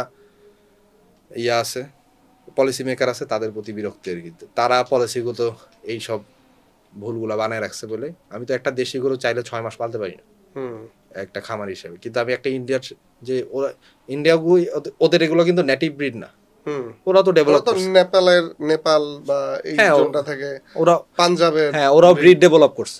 আর আমার এখানে ব্রিড ডেভেলপমেন্ট হলো আছে আল্লাহর রহমতে, অনেকে মীর কাদিম আরসিসি এগুলো করে আছে, মানে অনেকটা প্রত্নতাত্ত্বিক নিদর্শনের মতো এইগুলার। এখানে একটা বড় রিজন আসলে আমরা এখন যেটা ক্যাটেল সেক্টরে এতদিন আমরা আলাপ করতে পারি নাই যে ব্রিডগুলো কেন ডেভেলপ হচ্ছে না। হ্যাঁ, বাট তারপরে আমরা আলহামদুলিল্লাহ গত 2-3 বছর বা 5 বছরে কিন্তু দেখছি যে আমরা মোটামুটি কিন্তু ঈদে অ্যাটলিস্ট স্বয়ং সম্পূর্ণতার দিকে কিন্তু চলে গেছি। হ্যাঁ, কিন্তু ওই যে কাস্টমারের যে অবজেকশনটা প্রাইজিং, এই প্রাইজিং এর অবজেকশন কমে আসতো যদি আমাদের নিজস্ব ভালো জাত থাকতো। আপনি ধরেন ব্রাহ্মা অনেক দাম, এটা নিয়ে আপনি কথা বলি, আপনি কথা বলেন, কাস্টমার কথা বলে, সবাই বলে। তো ব্রাহ্মা যদি আজ থেকে 5 বছর পরে যদি ঘরে ঘরে যদি হয়ে যেত, গৃহস্থর ঘরে ঘরে হইতো, তাহলে কি আপনি একটা ব্রাহ্মা 5 লাখ টাকা হইতো না? দাম তো কমে আসতো, অনেক কমে আসতো না, এটা মাংসের বাজারে চলে আসতো এই গরু। তো সেটা তো হয় নাই, হইতে দেয়া হয় না। এবং ব্রাহ্মার ব্রিডিং নিষিদ্ধ করে রাখছে বাংলাদেশে, যে আপনি বাড়াইতে পারবেন না। হ্যাঁ, মানে আরে আজীব কি যুক্তি এটা বলেন, বলে কি লেম একটা যুক্তি যে দুধের প্রোডাকশন কমে যাবে। তা আপনার এই ফ্রিজিয়ান করে তো আমাদের প্রাইস তো আরো স্কাই হাই হয়ে ফ্রিজিয়ানে তো ওইটার যে মেইনটেনেন্স খরচ, হ্যাঁ ওইটার মেইনটেনেন্স কস্ট তো অনেক। আপনি এই সারগুলো নিয়ে কি করবেন? এই যে ফ্রিজিয়ান সারগুলো, এটার তো খরচ বাড়তেছে আমাদের। ফ্রিজিয়ান সারের প্রোডাকশন খরচ তো দেশি আলটিমেটলি আমরা এখনো গরুর জগতে এখনো ভারত ডিপেন্ডেন্ট। আগে অনেক বেশি ছিল, এখন সেটা কমে আসছে। কিন্তু খামারির জন্য ইন্ডিয়ান গরুই এখনো প্রয়োজন, কারণ খামারির কাছে লোকাল ভালো কোনো ব্রিড নাই, ইন্ডিয়ান ব্রিড দরকার। আর ওরা মূলত আসলে গরুটা অনেক বেশি আসলে আমার এখানে আসলে ওদেরও লস। ওরা যদি ওইখানে স্লটার করতে পারে, চামড়াটা ওদের থাকে। আমার এখানে আসলে চামড়াটা তো আর ওদের কাছে যায় না, মাংস প্রয়োজন নেই, ওদের চামড়াটা দরকার। এই আর কি, আমাদের ক্ষুদ্র পর্যায় থেকে অনেক বৃহৎ পর্যায়ে আলোচনা করে ফেলছি। হ্যাঁ, ওইগুলো আসলে চিন্তা করে মেন্টাল প্রেসার। তার মানে এখন কি সহসাই আমাদের ইন্ডিয়ান ডিপেন্ডেন্সিটা কমবে না ক্যাটেল সেক্টরে? আপনি কি মনে করেন? আপনি কিভাবে কমাবেন? আমার এখানে যদি এখন যদি এই পরিবর্তিত পরিস্থিতিতে যদি ব্রিড ডেভেলপমেন্ট শুরু হয়, এটা তো সাকসেস হইতে একদম গ্রাউন্ড লেভেলে, ম্যাচ লেভেলে ছড়াই দিতে তো আর বহু সময় লাগবে। আমি কিন্তু একটা কথা বলি ভাইয়া, যে আমরা কিন্তু ইন্ডিয়ান গরুর আসার এগেইনস্টে না, মানে আমি পার্সোনালি এগেইনস্টে না। কেন ধরেন, মানে আপনার একটা এলাকায় ধরেন আমাদের তো কিছু লিমিটেশনস আছে, যে জমি কম, আমাদের খাবারের খরচ বেশি। সো একটা জায়গায় যখন আপনার ধরেন বাংলাদেশে আপনার আমাদের কোন একটা প্রোডাক্টের দাম বেশি, ধরেন পেঁয়াজ, আমাদের প্রোডাকশন খরচ বেশি, আমরা কি করি? পাশের দেশ থেকে আমরা আমদানি করে আনছি না? সো আমাদের যেহেতু গরুর দাম বেশি পড়তেছে বা প্রোডাকশন খরচ বেশি, আমরা আশেপাশের দেশ থেকে আমরা ইম্পোর্ট করতে সমস্যা নেই।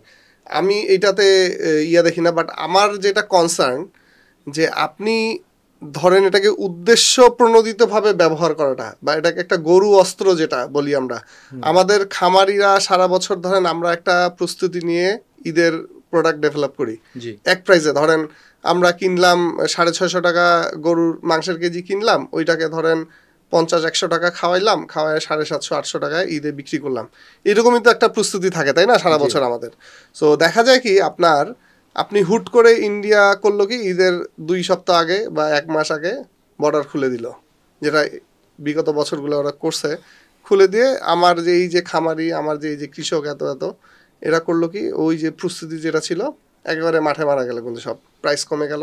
এখন এইটা যদি ফ্রি ফ্লো থাকতো তাহলে কিন্তু কারো কোনো প্রবলেম ছিল না। এখন সেটা ভালো ব্রিড, এবং ইন্ডিয়ান ব্রিডগুলো কিন্তু আমাদের একই রকম এনভায়রনমেন্ট। হ্যাঁ, সেম এনভায়রনমেন্ট। সো আমরা যদি ধরেন একটা শাহিওয়াল ইন্ডিয়া, আমি যে গিরল্যান্ডের কথা বললাম, জি, ইন্ডিয়াও তো গিরল্যান্ডকে ওরা লঞ্চ করছে, প্রমোট করছে। এবং আপনি দেখেন ইন্ডিয়ান ফার্মগুলো যে ভিডিও, ডেইরি ফার্মগুলো, গিরল্যান্ড।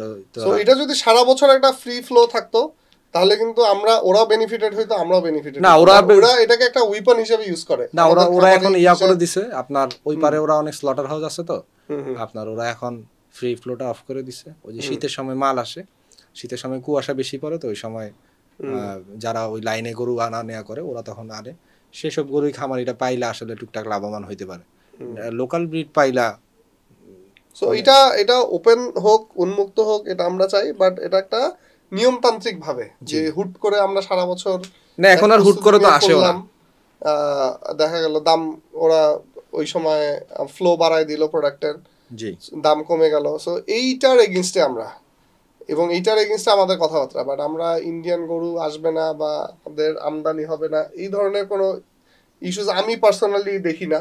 দেখলে ধরেন ওদের গরু আসলে আমাদের সবার জন্যই লাভ হবে। আরেকটা পার্ট আছে ভাই, সেটা হচ্ছে আপনার ইন্ডিয়ান গরুটা যে স্ট্রাকচারে আসে, যতটা শুকনো অবস্থায় আসে, এখন আর কোরবানির আগে সেই গরু আসলে মানুষ আর সেটা নিবে না। ওই ভাঙ্গা মাল তো আলটিমেটলি লালন পালনের জন্য আসে, মানে এখনো যেগুলো আসে এগুলো আমরা খামারিটা পালি বলে, কাস্টমার এন্ড কাস্টমার কিন্তু এগুলো নেয় না, কসাইরাও কিন্তু নেয় না ভাঙ্গা মাল। আমরা গায়ে কিছুই থাকে না, ট্রাভেল করে 15 দিন 1 মাস 2 মাস ট্রাভেল করে আসে, এগুলো আমরা খামারিরা নিয়া। কিন্তু সবচেয়ে মূলে যেটা প্রয়োজন, আমার রাষ্ট্রের কিছু ব্রিড থাকা দরকার। রাইট। আমি আরেকজনের জামা কত বছর পরব? এক্স্যাক্টলি। আমার নিজের যদি কিছু ব্রিড থাকতো তাহলে আমরা আরো বেশি ডেভেলপ করতে পারতাম। তখন মিটের প্রাইস নিয়ে এখন কনফিডেন্সের সাথে কেউ কথা বলতে পারে না, কারণ আমার সাপ্লাই তো নাই। আপনি খামারিরা কয় হাজার গরু পালি, মূল প্রোডাকশন তো গৃহস্থ পর্যায়ে। তো ভালো জাত যদি না থাকে তাইলে তো হইতেছে না। কস্টিং ডে বাই ডে বাড়বেই। ইন্টারন্যাশনাল মার্কেট হিসাবে যদি হিসাব করেন, খাদ্য খরচ তো ডে বাই ডে বাড়বেই, বাড়তেছে। সো আমরা অনেক নেগেটিভ কথাবার্তা বললাম, অনেক হতাশার কথা। সো আমরা একটু শেষ করব একটু আশার বাণী দিয়ে, যে আমরা শুরুতে বলেছি যে আপনার অ্যাগ্রো এখন বর্তমান ওয়ার্ল্ডের বিজনেসের শিফটিংটা আমরা লক্ষ্য করছি যে আইটি থেকে অ্যাগ্রোর দিকে শিফট করছে। আপনার আইটি জায়ান্ট যতগুলো আছে, আপনার জেফ বেজোস বলেন, Bill Gates, Zuckerberg, Jack Ma, সবাই কিন্তু অ্যাগ্রোতে ইনভেস্ট করতেছে। সো এটা একটা বড় ইন্ডিকেশন যে আসলে শিফটিংটা অ্যাগ্রোর দিকে হচ্ছে, এগ্রিকালচারের দিকে। সো এরকম যারা ইয়াং তরুণ বা যারা এরকম শিক্ষিত বা টেকনিক্যালি সাউন্ড, তারা কিন্তু একটু অ্যানালিসিস করে পড়াশোনা করে আমার মনে হয় এই প্রফেশনে আসতেই পারেন। কারণ সামনে একটা হয়তো ইনিশিয়ালি অনেক কষ্ট যাবে, লস হবে, ব্যবসাটা শিখবেন, সবাই কিন্তু লস করে ভাই। আমরা মানে আমি এটা কেউ না যে লস করে ইয়া করি না, এরকম বলার পর আবার বলি যে ভাই আপনার তো লস করতেই হবে। হ্যাঁ, সো আপনার যদি রিয়েলি ইন্টেনশন থাকে তাহলে স্টার্ট করেন, নাহলে আপনি কখনোই শুরু করতে পারবেন না। আপনি যদি এখন আমাদের একটু আমাদের তরুণ প্রজন্ম বা যারা এই বিজনেস আসতে চায়, খামার করতে চায়, সো তাদের উদ্দেশ্য যদি কিছু বলেন ভাই এই প্রেক্ষাপটে, তাহলে আমরা ইনশাল্লাহ শেষ করে দেবো আজকের আমাদের এপিসোড। ঠিক আছে, ধন্যবাদ। আসলে যারা নতুন স্টার্ট করবে তাদের জন্য প্রথম কথা হচ্ছে যে অনেক আলোচনা তো করলামই, অনেক বাস্তবতার সাথে অনেক কথাই বলছি। একদম শুরুতে আসলে দরকার হচ্ছে বিনিয়োগেরও আগে প্রয়োজন হচ্ছে ট্রেনিং। একটা প্রপার ট্রেনিং নেন, 5-7 জন খামারির সাথে কথা বলে টোটাল জিনিসটা বোঝার পরে আপনি স্টার্ট করেন। আর স্টার্ট করার পরে যাদের সাথে কথা বলছেন তাদের সাথে রেগুলার কানেক্টেড থাকেন, ইনশাল্লাহ আস্তে আস্তে সব কিছু নিজেই বুঝবেন, করতে পারবেন। কিন্তু একদম কোনো কিছু জানাশোনা ছাড়াই টাকা আসে স্টার্ট করলাম, এটা করা যাবে না। এটাই। So thank you so much Mujahid ভাই, আপনি আসছেন, সময় দিয়েছেন। আমি পার্সোনালি খুব এনজয় করেছি, যেহেতু আমি নিজে গরুর জগতের লোক, এরকম একটা ডিসকাশন। এবং আমি এটাও আশা রাখি যে আমাদের দর্শকরাও 3টা পয়েন্ট অফ ভিউ থেকে, যারা ব্যবসা করতে চান, যারা কনজিউমার আছেন, বা গরু এনথুজিয়াস্ট, গরুর রাজনীতি বুঝতে চান। হ্যাঁ, এখন কিন্তু একটা অনেক বড় পলিটিক্স হচ্ছে আমাদের দেশেও, এই যে জিয়াফত, হ্যাঁ, ওদের কাউন্টারে এটা একটা রাজনীতির পার্ট। গরুটা একটা আমাদের এই উপমহাদেশে একটা রাজনৈতিক টুল। সো 3টা পয়েন্ট অফ ভিউ থেকেই যারা আসলে মানে আগ্রহী এই গরু সেক্টরে, আশা করছি যে তারা আমাদের এইখান থেকে অনেক ইনপুট পেয়েছেন। সো ইনশাল্লাহ আমরা সামনে আরো এরকম এপিসোড করব। মুজাহিদ ভাইকে অনেক ধন্যবাদ আমাদের এখানে আসার জন্য। আপনাকে ধন্যবাদ, এবং আপনার দর্শকদেরকেও ধন্যবাদ, এবং সবাইকে দাওয়াত রইল আমাদের হারবেন এগ্রো ফার্মে আসবেন, ইনশাআল্লাহ ঘুরে যাবেন, ইনশাআল্লাহ এসে বিফলায় খাবার খেয়ে যাবেন দুপুরের। সবাইকে আসসালামু আলাইকুম। ওয়ালাইকুম আসসালাম। আমাদের একটা গিফট আছে মুজাহিদ ভাইয়ের জন্য, আমাদের এই প্রত্যেক এপিসোডে গিফট থাকে, ভাইয়ের জন্য গিফট দিয়ে আমরা শেষ করছি। আসসালামু আলাইকুম।